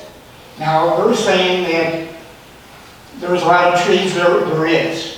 But, this is right in Messenger Woods. It's right in between. It's the only lane And Messenger Woods surrounds it, and our people are going to approve it, but, you know, community and nature and harmony, you want an industrial site. This building is 60 feet long, 40 feet wide, 18 feet high in a residential area. I just don't understand the size of, why they need the size of this building in this area. It's the only way, it's right in the middle of Messenger Woods, so that's all I have to say. I know they put a lot of money into it without a permit, but I don't know, that's the way I feel about it. I'm gonna see. Now, we're talking about trees. Yeah, the trees have been there for many years. If we use the same logic that it's gonna cover it up, trees lose their leaves. So, in the winter, I feel as though you're gonna be able to see the things sticking up in between. And also, using the same logic, trees die. They have a lifespan. And the same logic, storms happen. What happens if some of these trees get taken down? The building is there. It's an industrial-sized building in a residential area. Thank you. Melissa, do you know what this building is going to be used for? As I understand it, and a lot of questions were asked at the Plan Commission, I believe there was a vehicle, a boat, gardening tools, and I think there were ATVs mentioned, because I do think the family has some recreational vehicles. But I think Mr. Fensel could answer this question better than me. Is there a second floor going on this structure? Sir? It's all one floor. Now, also, the building range was one way in, one way out. So any motorized vehicle that is in that area has to get out of that area. And there's 16 other homes along the way up the Parker Road. And we have no plans of later on trying to run a business out of there in any kind of direct? No, sir. Because that was It's alluded one of to many, in your also. many things that's being hypothesized. There's no foundation in reality. This is a hidden away building, it's a forest, and it's a handsome map. And it gives us a chance to gather things which are now scattered about and put them away for the winter. It cleans up the whole area. Down just a little bit so we can see there's other structures to the north here. Or is this a screenshot? Can we actually go to that website so we can see the structures to the north of there? There seems to be pretty big barns to the north of there that would kind of fall in that same category. We've got the transmission lines to the east of there. We've got the Spring Creek to the north of there. But I'm concerned about to the northeast just a little bit. That's not part of the subdivision? Yeah, I know, sir, but there's still other things that look similar to what he's asking for. We need to go to the north, Carmen. No, I think Melissa made a really good point. I mean, this is a tough one for me. I understand your concerns. Further to the north. Talking. And now to the east. Anyways, what I was saying was, Melissa, I think you made a really good point. Okay, now go to the north, please. It shifts back over towards the west. Okay, I'm trying to get to that next property so you can see. Right here? There you go. All right, okay. There you go. And there's other facilities out here that have barns that are just as big, it looks like, as what they're requesting here. Although you do have a barn out there already. In addition to this, it kind of brings that square footage really up there. So I'm guessing you've got a lot of things to store. So. Mr. Fensel, are these your items or are they somebody else's? Are they my items? Yes. They are all my items. There's a trailer. You own all the items that you plan on storing, correct? Yes, I do. I think Melissa made a really good point. In this area, there have been multiple units that are somewhat similar to this. You know, it would be different if we were talking about a subdivision or, like you said, on the east side. Not in Messenger Woods. Melissa, did you In say the forest preserve? You mean in the forest in preserve? the actual forest preserve? No, I meant in the residential areas, not in the actual forest preserve itself. The biggest building there is probably 1,200. That's a building on his second property. Right. No, I agree that this is large. I agree that this is why this is a tough decision, but basing on the things that we have already approved before and the things that Melissa just recommended, But is that on the same elevation? This is gonna be sticking up. Melissa, can you see what the elevation difference is between the two lots? Can I see them? I'm asking Melissa. Between which lots? 15 and, no, so 14, but 17 is not listed. And that's the property thing down to the right. Mr. Stevens, can you see this? Do you live right here? Pardon? Is this your lot right here? It would be, Are you the one closest to the cul-de-sac? Or are you on the, I'm right on the cul-de-sac. you're right on the cul-de-sac, the one you can see? Can you see your house? The second one down from the right. Okay, the one that's coming off the screen a That's little bit? sharp. Yeah, it's a 1 acre site right there above that point is. So you're asking for the elevation difference between his property and the structure? 892 I'm on just his. kind of looking, And yeah, it's 692 Yeah, 692 on his. at his house. And then I- there's a lot that goes around Mr. Fensel's. Since we lot. brought in the fill, Contour I would say my 684. property is level with So it's lower lot 15. by 12 feet? It's lower by 12 feet. And then we have contours.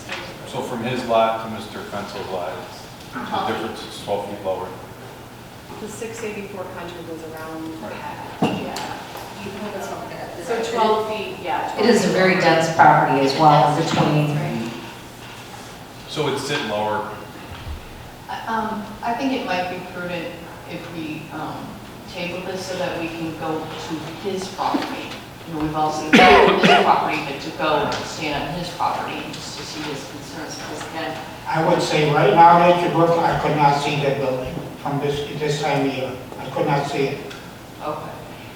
Yeah. The lot 16 has been vacant since 2017. Whoever moves in there, they'll have a direct site. There's no one living there now. I take enough of your time. Thank you for listening. Okay, Joe, I just want to ask one thing. In regards, obviously, as part of the variance, we're not saying anything about the permit that wasn't pulled for the driveway. So, you're going to handle that end of it in addition to that, since there was no permit pulled for the driveway?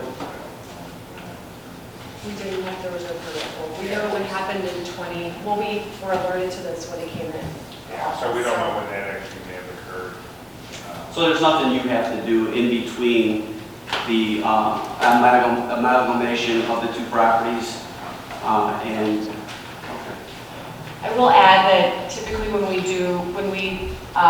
would wait for board approval for items like this, condition that the consolidation occur after, but the village will not release permits until the consolidation is processed. I have the application on my desk. It came with the zoning application. Their attorneys had filled it out. I have to sign it as a zoning officer, and then it gets filed with the assessor's office. So that's the procedure.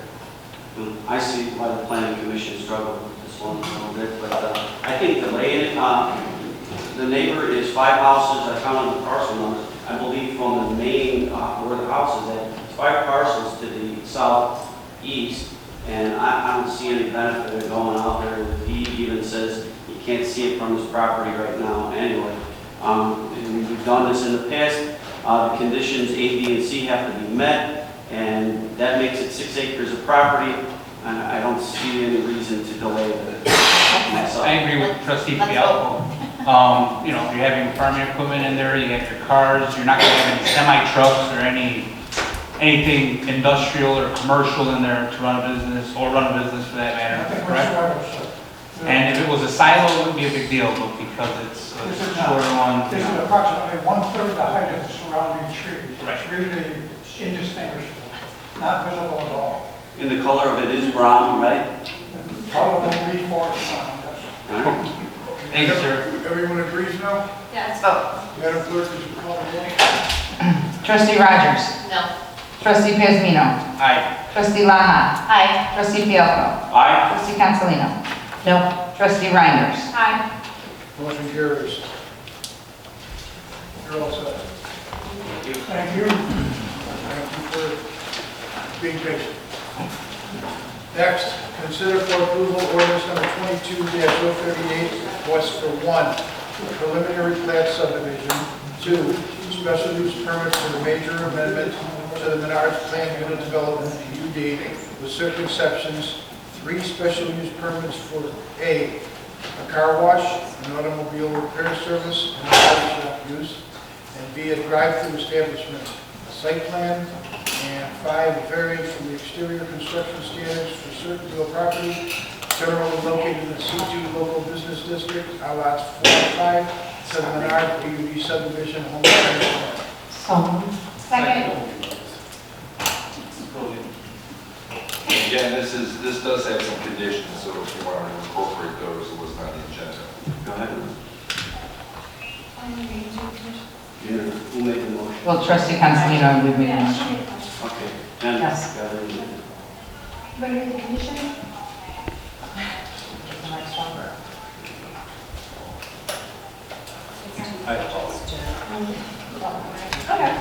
Indicate it's subject to the conditions listed in the,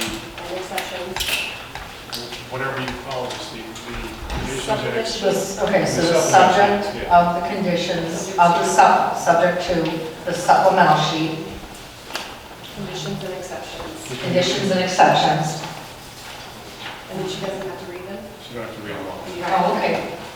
Thank you.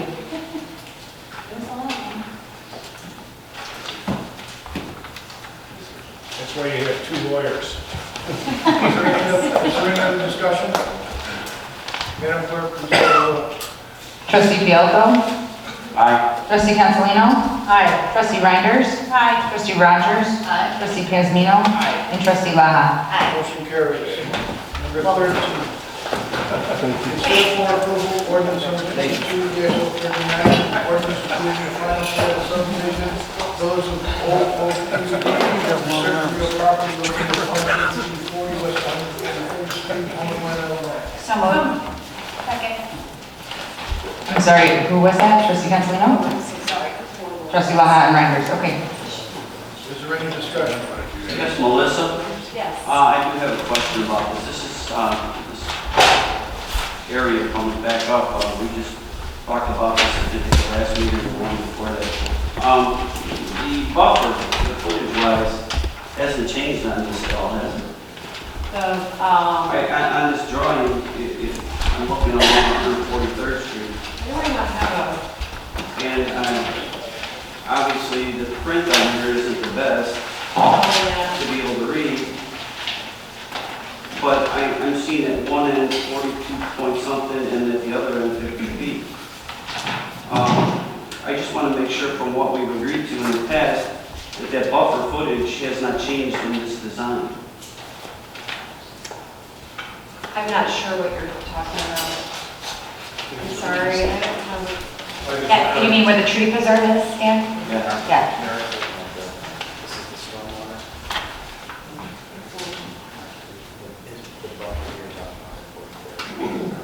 I'm looking at the south end of this project. So I think you might be looking at the area that's going to be dedicated for the road widening. Is that what you're talking about? I'm not sure, that's why I'm asking here. It's about 37. I just see that I see the number 50 at one end and 42 at the other. And for one, I thought it was continuous all the way across with the footage that was there. I'm looking at this. The south corner of the next Right here. Close up. It says 50 feet, and down here it says 42. Right here it says 40, and over here it says 42. Or 38, something, right here. This is from here to here. Looking at from here. Yeah, because we had an agreement on the buffer size over there. It's just a property line of the street. Yeah, that's, the measurement is from the center line of the street to the right, that's the right of way to the road. On that 50 and 42. So nothing has changed from the original? No, this outlot D, Oh. is what he's talking about here, that still stays the same. Okay. Outlot D is, it's just not depicted on this plot. Just for my own knowledge, because I'm sure we talked about it. Not talking about the street, talking about the tree preserve.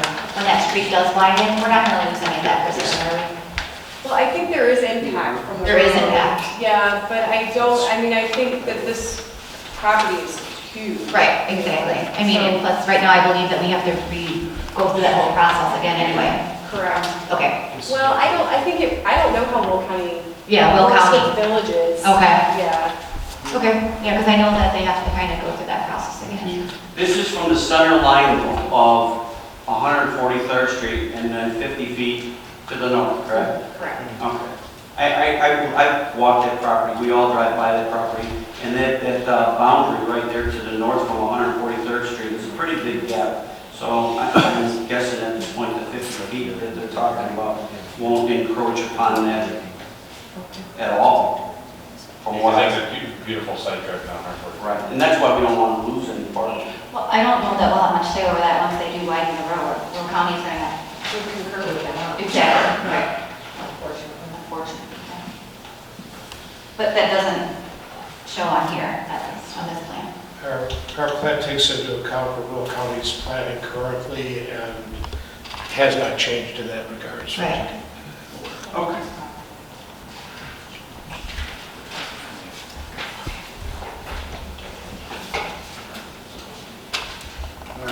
No more questions? No, and to sum it up, this is everything we've agreed upon for the past couple meetings. It's just now finally documented, and this is what we're voting on, completion of the design.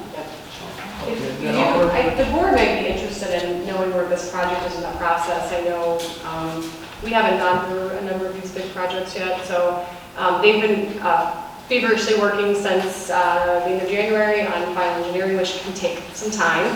Multiple comment review letters with HR Green, and we had a final meeting with them last week to go over a few things that were still kind of outstanding, which they addressed, and HR Green was fine with, which that has to be achieved before this can come back before the board. And then we did receive their performance guarantee, so we have a letter of credit on this project. It's been reviewed by Brett, myself, and HR Green, and meets our standards for templates, and so that's good, and I think they're going to be moving forward very quickly. So it's exciting. I have to say that's the subdivision I live in, Old Oak, and I saw that there was a road now, and I was so tempted to turn on, but I didn't. I think you guys are safe, but it's exciting to see the progress. We've got a lot of positive feedback from the residents, a lot of positive feedback.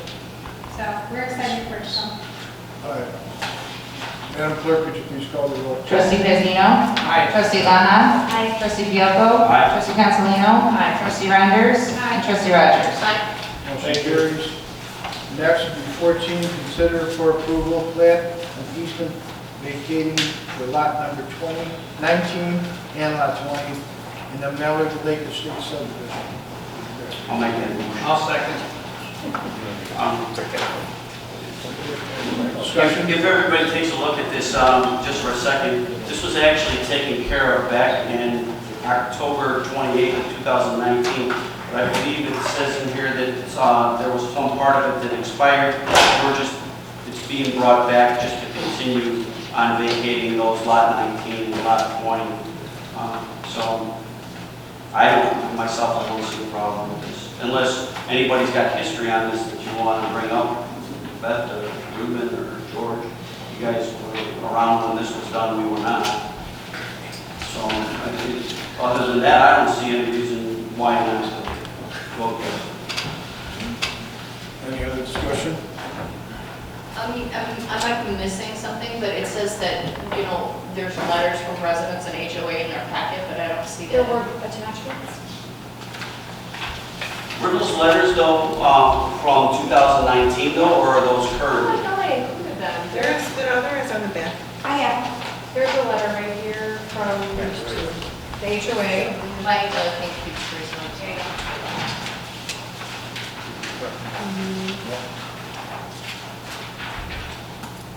Oh, so nothing, yeah, the same.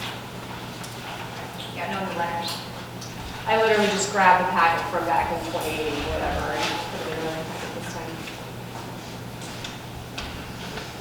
All right. Any other questions or concerns? Madam Clerk, please call the roll. Trustee Bezmino. Aye. Trustee Laha. Trustee Fielko. Aye. Trustee Cancelino. Trustee Reinders. And Trustee Rogers.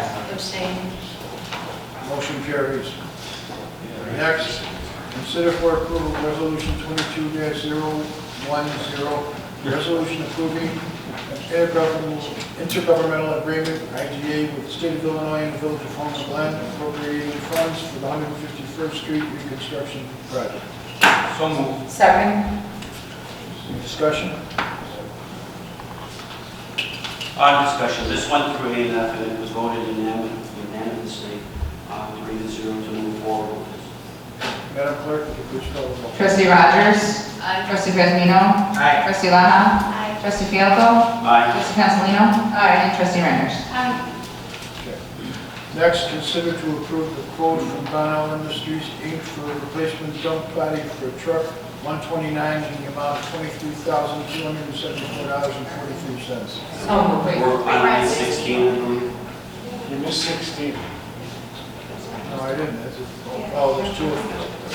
Consider approval resolution 22010, a resolution approving an intergovernmental agreement with the State of Illinois, Village of Homer Glen, appropriating funds for the 151st Street reconstruction project.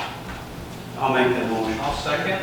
And again, this went through A&F, and it was voted unanimously to recommend approval for the above motion. All right, Madam Clerk, please call the roll. Trustee Reinders. Trustee Rogers. Trustee Bezmino. Aye. Trustee Laha. Trustee Fielko. Aye. And Trustee Cancelino. Now we're on line 17. Consider to approve the quote from Donnell Industries for a replacement dump body for truck number 129 in the amount of $23,274.43. I'll make that motion. I'll second. Discussion? Again, this went through A&F. We had extensive discussion with Director Woods. He did his homework and tried all these different ways and looking at used, looking at new, looking at repairing. If this repair is made, it's approximate that we should get anywhere from 3 to 5 years out of that vehicle. So in the best interest of the village and keeping a snowplow moving, it was voted in admin and finance, voted unanimously to recommend approval of the $23,274.43 to repair that truck. New truck these days is somewhere around $200 and some thousand. Trustee Rogers, you said you made the motion and then you seconded, but they also made a first and second. So for just clarification, who made the first and the second? I Just think give it to them. he was first. And then you were second? I think, Brent, maybe you could speak a little bit to this about the urgency of this repair, just a little bit of what you told us at A&M so that they understand why we're spending this kind of money on a repair. Sure. Last year, toward the end of the snow season, 129 was in operation. Driver lifted the dump body to move the salt toward the spreader. I'm sorry, can everybody hear me? Move the salt toward the spreader, and the dump body cracked off the frame. I had welders come out. I had quotes to have Bunnell actually do the work. The lowest quote was about $42,000. This is us replacing all of it. Our fleet manager is fully capable. He's a welder. And he can do this job. And if we don't do this, truck is absolutely necessary for winter operations. I've got 2 trucks that are nearing 21 years old that I'm going to have to shift to backup status. They're not going to make it through a whole snow season. And our 2 new vehicles won't be here until the summer, which kind of doesn't help me very much in the summer. But this truck is absolutely essential to our winter operations. Without it, we're not going to be able to plow as fast as we did last year. All right. Madam Clerk, please call the roll. Trustee Laha. Aye. Trustee Fielko. Aye. Trustee Cancelino. Aye. Trustee Rogers. Aye. Trustee Grisino? Aye. Trustee Reinders? Aye. Motion carries. Next, consider to approve one of the 3 quotes for the 2022 Parkway Tree Installation Program. So moved. Well, the motion says, is there a motion to approve the quote from Bankston Nursery for the installation of Parkway trees, because that is the lowest bid for 2022 tree installation program in the amount of $30,960. Is that what we're working, right? Correct, that should be the motion. Okay, thank you. Ruben, you made the motion? I made the motion. I'll second it. Discussion as far as it goes. In A&F, this did pass unanimously, but we did bring up the question as to what kind of trees we're getting for that kind of money to move forward with the tree replacement program. And one thing that we did collectively all agreed upon is that the crabapple tree that was on the list, we would avoid crabapple trees at all costs, especially near the sidewalks, because they cause a tripping hazard sometimes with the fruit that falls off the tree. It also is a mess, and it also brings wasps. So that would be the reason why we are asking for the replacement trees to steer away from using the crabapple tree. I think we did say that I mentioned the tulip tree, which is the Indiana tree, state tree. It grows very slow. It's a beautiful leaf on it, foliage-wise. It's got a flower after they're 5 years old on some parts of the tree, and then quickly after spring, that flower goes away. And they last somewhere around 200 and some years. So that was a suggestion where we're at Carmen.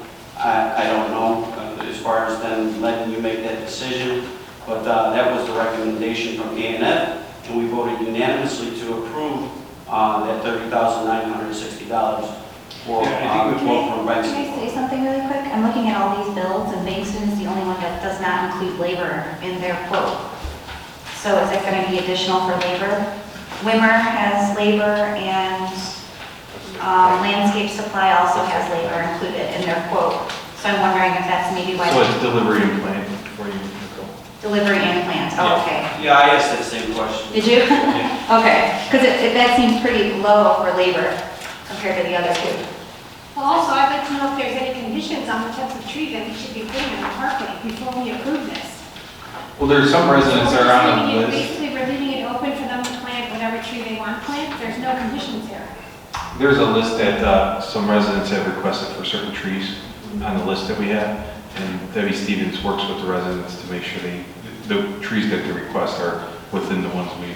Yeah, but there's nothing on this bill here or this invoice here that tells us what type. It just says shade parkway tree. Well, the other one's actually. And I understand what Trustee Reinders is saying, because every tree is a different price. Right. A soft maple is a garbage tree, but in most people's observation with the helicopters, they grow fast, they destroy sewers, and so are we we want to make sure that we're getting a quality tree that's going to last a while.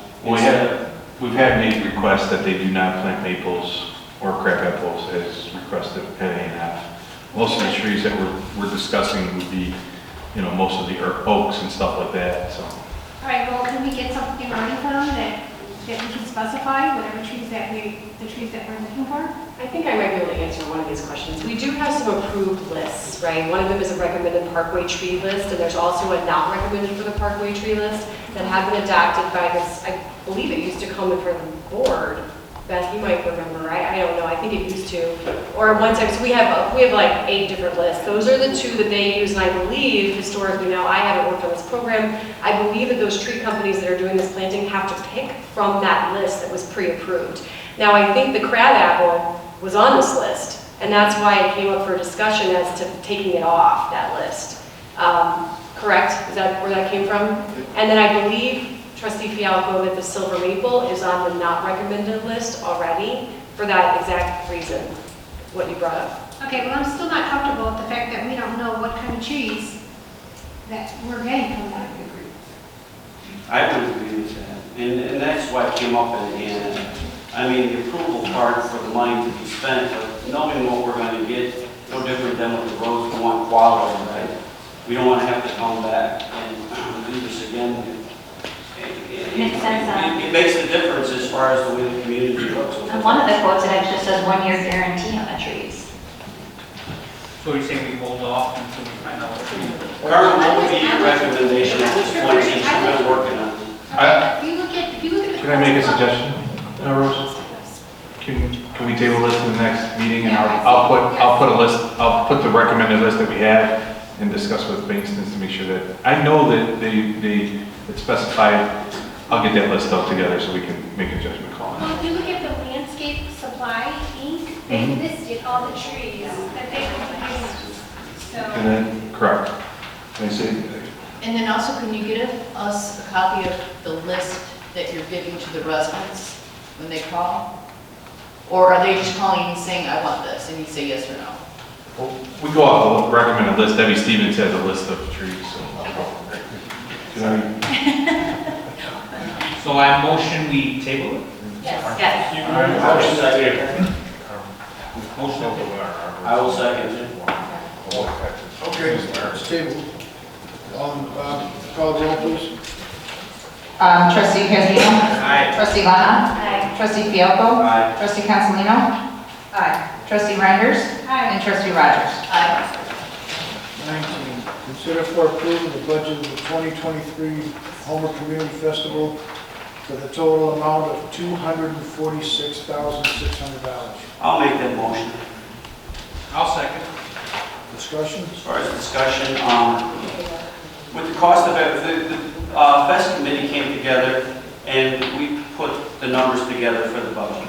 Now, what we did is we brought in $248,760. So the amount that we're asking for, based on what the Fest made, is basically, it's less than that amount, but it's basically the same. Obviously, we were way under budget last year when we made a request for the budget.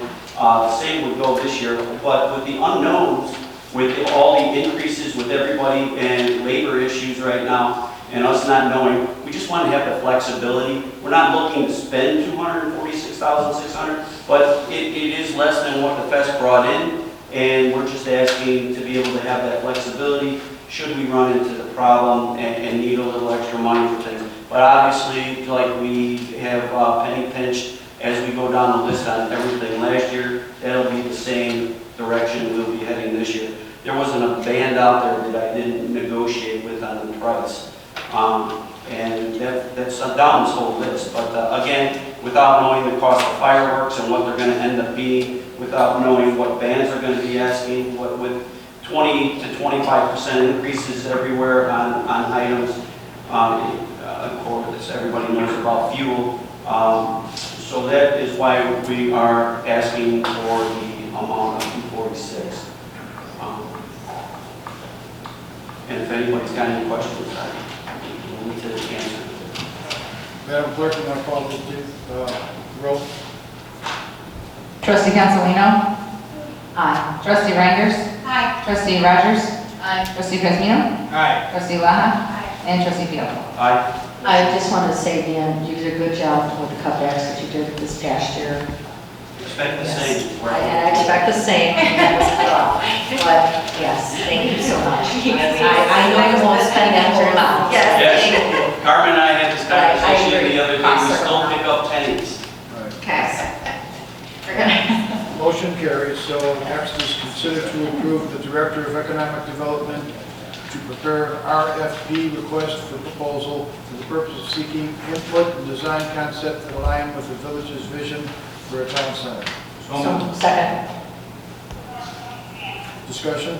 Sir, the reason we're asking for this is very preliminary, as you know, and we need a land planner to kind of go out there and see what the best location for something like this would be. Come up with different costs, just basically get the ball rolling on this. And we're looking for one of the best land planners out there, and Janie Peck's going to lead this charge, and he is 100% behind this, and we think it's going to be very successful. Any other discussion? there are no costs behind the RFP. Okay, Madam Clerk, call the roll. Trustee Guzmino? Aye. Trustee Baha? Aye. Trustee Fielko? Aye. Trustee Cancelino? Aye. Trustee Reinders? Aye. And Trustee Rogers? Motion carries. Is there any old business? Yes, sir, I have something. To be honest, I wasn't gonna say anything. Is your mic on? Sure. All the way? All the way. One thing that's been bothering me from the beginning of this meeting, and I, normally things like this don't get to me, but to be honest with you, to me, the term, when somebody calls you a forger, it's the same as a criminal. It's something that's been going around for a while. And there are things that other municipalities mention. I feel like we have this rubber stamp on us, not only as a board, but our staff. I really want to get behind this forgery. To me, anybody who would forge a document as simple as a liquor permit, God knows what else they're up to, you know. We spend a lot of money on getting the results for the signature because we wanted to get to the bottom of it. And I feel that even though the results came back and they said it was your signature, you're saying it's still not yours. That could be it. Maybe it is, maybe it isn't, who knows? But I don't want this to go to sleep. This is not going away. I'm not going to be called a forger or a thief, and I don't want anybody else on this board to be called that. Forgery is a crime, and we want to put this away. And to be quite honest with you, mistakes happen. It happens all the time in meetings. We're signing things, we're looking at the meeting, and sometimes maybe you don't notice. But let's put this thing to sleep now. If we made a mistake, let's say, you know what, I might have signed it. Okay, we move on. But to say it's not your signature and then make it just disappear, this is not going to happen. Because that means that there's a forger on this premises. And we want to know who it is. And we want that piece of garbage to go to jail. And we want him reprimanded and embarrassed the way we've been embarrassed for the past couple of months. Because they deserve that and worse. So, to you, sir, once again, I'm begging you and I'm imploring you. Accidents happen. Because if I was in your shoes and I signed it and we got this far, I'd say, you know what? I screwed up, guys. Yeah, I might have signed it. It's my signature. Okay, whatever. But if this doesn't end here, it's going to incur more expenses because this is not where it's going to stop. People have we've gone to special meetings for people throwing a business card. Now we're talking about somebody forging a signature, which should be way past throwing a business card. So I implore you, sir, if it was an accident, let it die here and let's move forward. Because I will guarantee you that if it's not solved today, this is going to go on and it's not going to get better. There's going to be major repercussions for this. Because, sir, if it wasn't you, I apologize for what I'm saying. But we're going to get down to the bottom of this piece of garbage criminal then who signed that document. That's all I have, sir. Wasn't me. Okay. I'd like to speak on this before I walked out of there. I'm little. And I and everybody else on this board has every right to be angry. I'm sorry to our residents. I'm sorry for this board. I'm sorry for our staff. I don't want to say anything inappropriate other than that my feelings have definitely changed completely about how everything is run. And I know I've been a bull moose about pursuing information, but this is completely unacceptable. And when we hired this individual, and first of all, nobody on this board knew what the results were going to be. We also didn't know what results, when we were going to get them. We trusted Will County Sheriff's Department to do an investigation, and we haven't heard one word from them. And this is since the middle of June. We hired somebody because we wanted to get down to the bottom of what exactly happened. We gave the mayor the benefit of the doubt that it was possibly forged. But we also knew that it could possibly have been him that signed it and him and him that lied. And the findings that came out tonight, to sit there and say that this is false, that it's not your signature, after this gentleman looked over 50, was it, signatures? And am I correct to, wait, I'm speaking, point of order. Now, this gentleman is the person, my understanding, that Will County Sheriff's Department, and I know I asked this on the board when we hired the individual and voted for the ordinance, that this is usually who Will County Sheriff's Department goes to by going through the Illinois State Police. He is their consultant because they don't have an analyst on staff. Will County Sheriff does not have an analyst on his staff. The state police used to, but do not.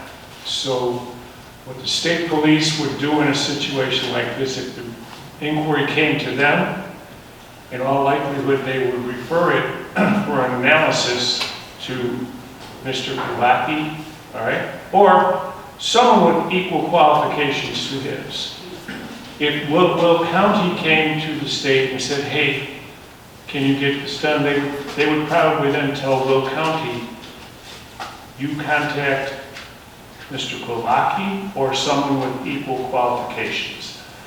That I can tell you because that's what he told me. That was one of the things I was concerned about. But when this happened, there was a gentleman from the state police that came and that was in the office with the village manager. I believe the mayor was in the office.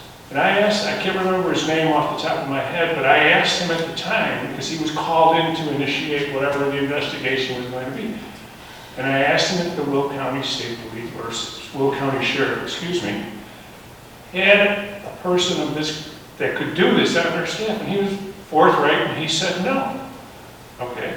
But the mayor indicated that he wanted the sheriff's police to investigate. And so that's what was allowed to happen. And when nothing happened, that's when this board then acted and said they wanted the signature analyzed, and that's what has been done. And to conduct the analysis, Mr. Kulaki needed the original document from the Liquor Control Commission. So we contacted their assistant general counsel, and he got us the original document because he was aware of the situation. Because of the circumstances resulting in the second application being filed. We got him the original document along with a batch of 30 signatures the first time. And he asked for more, so we then submitted 20 more. And then he finished his report. So that's the genesis, beginning to end of this fiasco. Will County Sheriff never requested the original copy from the Liquor Commissioner, right? Correct. To my knowledge, no. Because they still have it. Now, I don't see a need to go in executive session for this because I don't feel like being lied to anymore. And so I will take the initiative, like I always do. I will file formal complaints against you. Fine. And I will also file civil action. Fine. So, and there's no more need for us to have people constantly harass and ask what's going on with this. You did this to yourself, but you ruined your village. You ruined your staff. You disgraced us and this board. And there's no other way to say it. I can't. Because I don't want to be like you, and I don't want to be a bully, and I don't want to be inappropriate on this board like you are at every meeting. Now you can have whatever you want. You've already ruined it. I don't think there's any reason to doubt the stature of the gentleman that did the analysis. I think he claimed the 14 points in his document, and I don't see why there would be any reason to doubt his report. So by saying that it wasn't yours is kind of calling him a liar, but in a way that's kind of hard to say though at this point because he's well renowned for the work that he does This wasn't somebody just off the street. This is somebody with a background that's impeccable. I was on your list of the accused for a short amount of time, and I've been very quiet about it, though it did hurt my feelings. And now that the answer has come back, and say the proof is in the pudding, and the truth will come out. And I will say this, the truth for me did come out with this gentleman doing the investigation.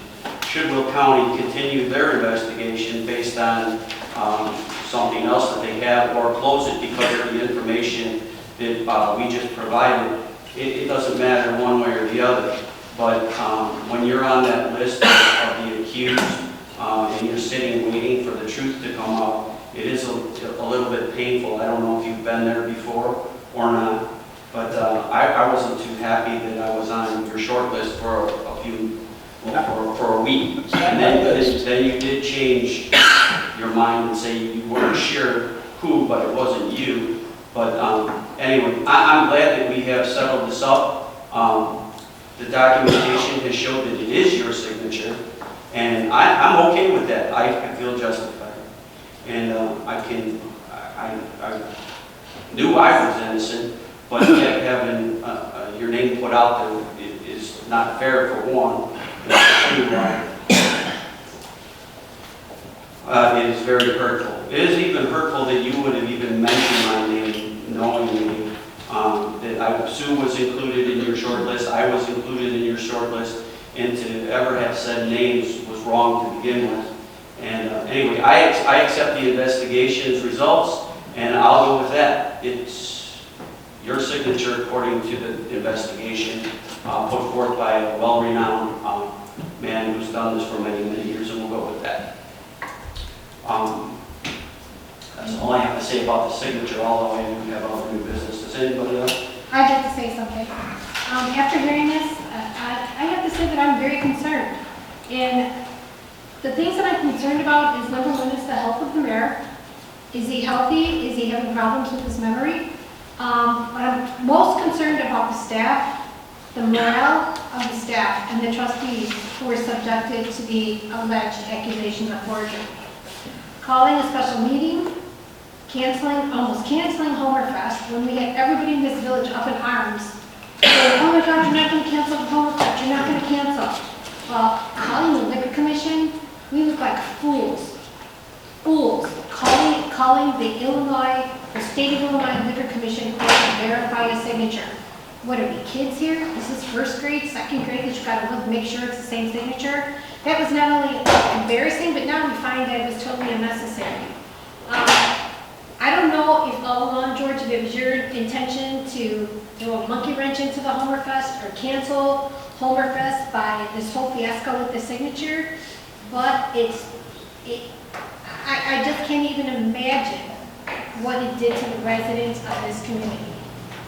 The people that we are supposed to be representing. So, and where do we go from here? Does it stop here? Is there any action that should be taken? Those are my questions. Is there any other new business? We're actually under old business still. Under old business, and I still have old business. That's new business. Lieutenant Taylor, I would like to ask you though, do you know where the investigation is into the signature allegation?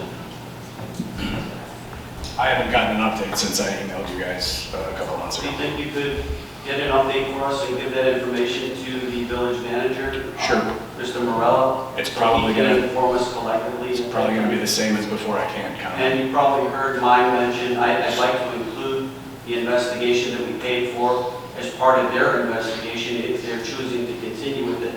But we'd like to get some kind of resolution here as to their consensus. I will let the lead detective know that Carrie's going to forward that to me. Thank you, sir.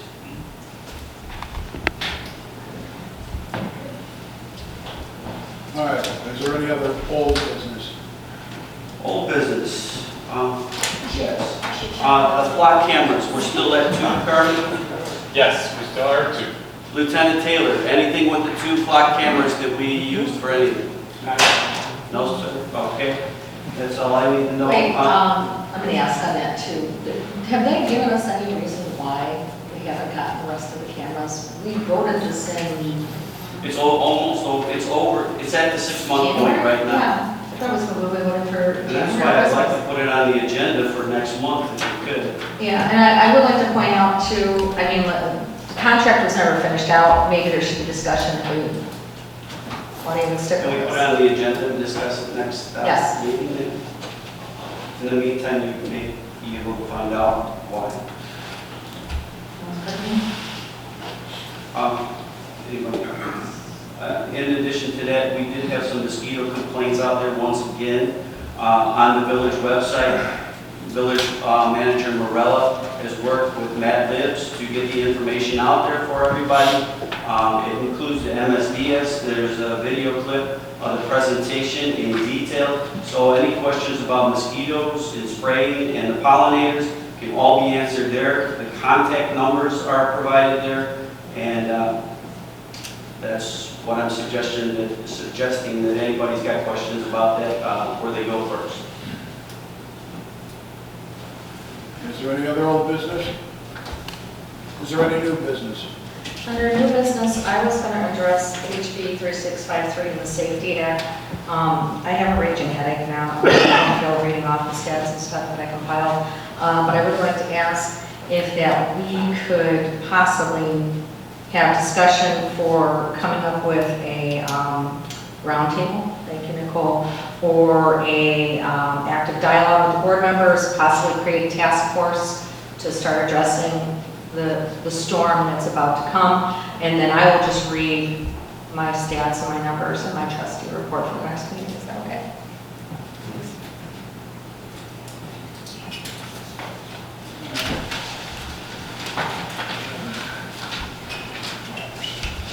Is there an executive session?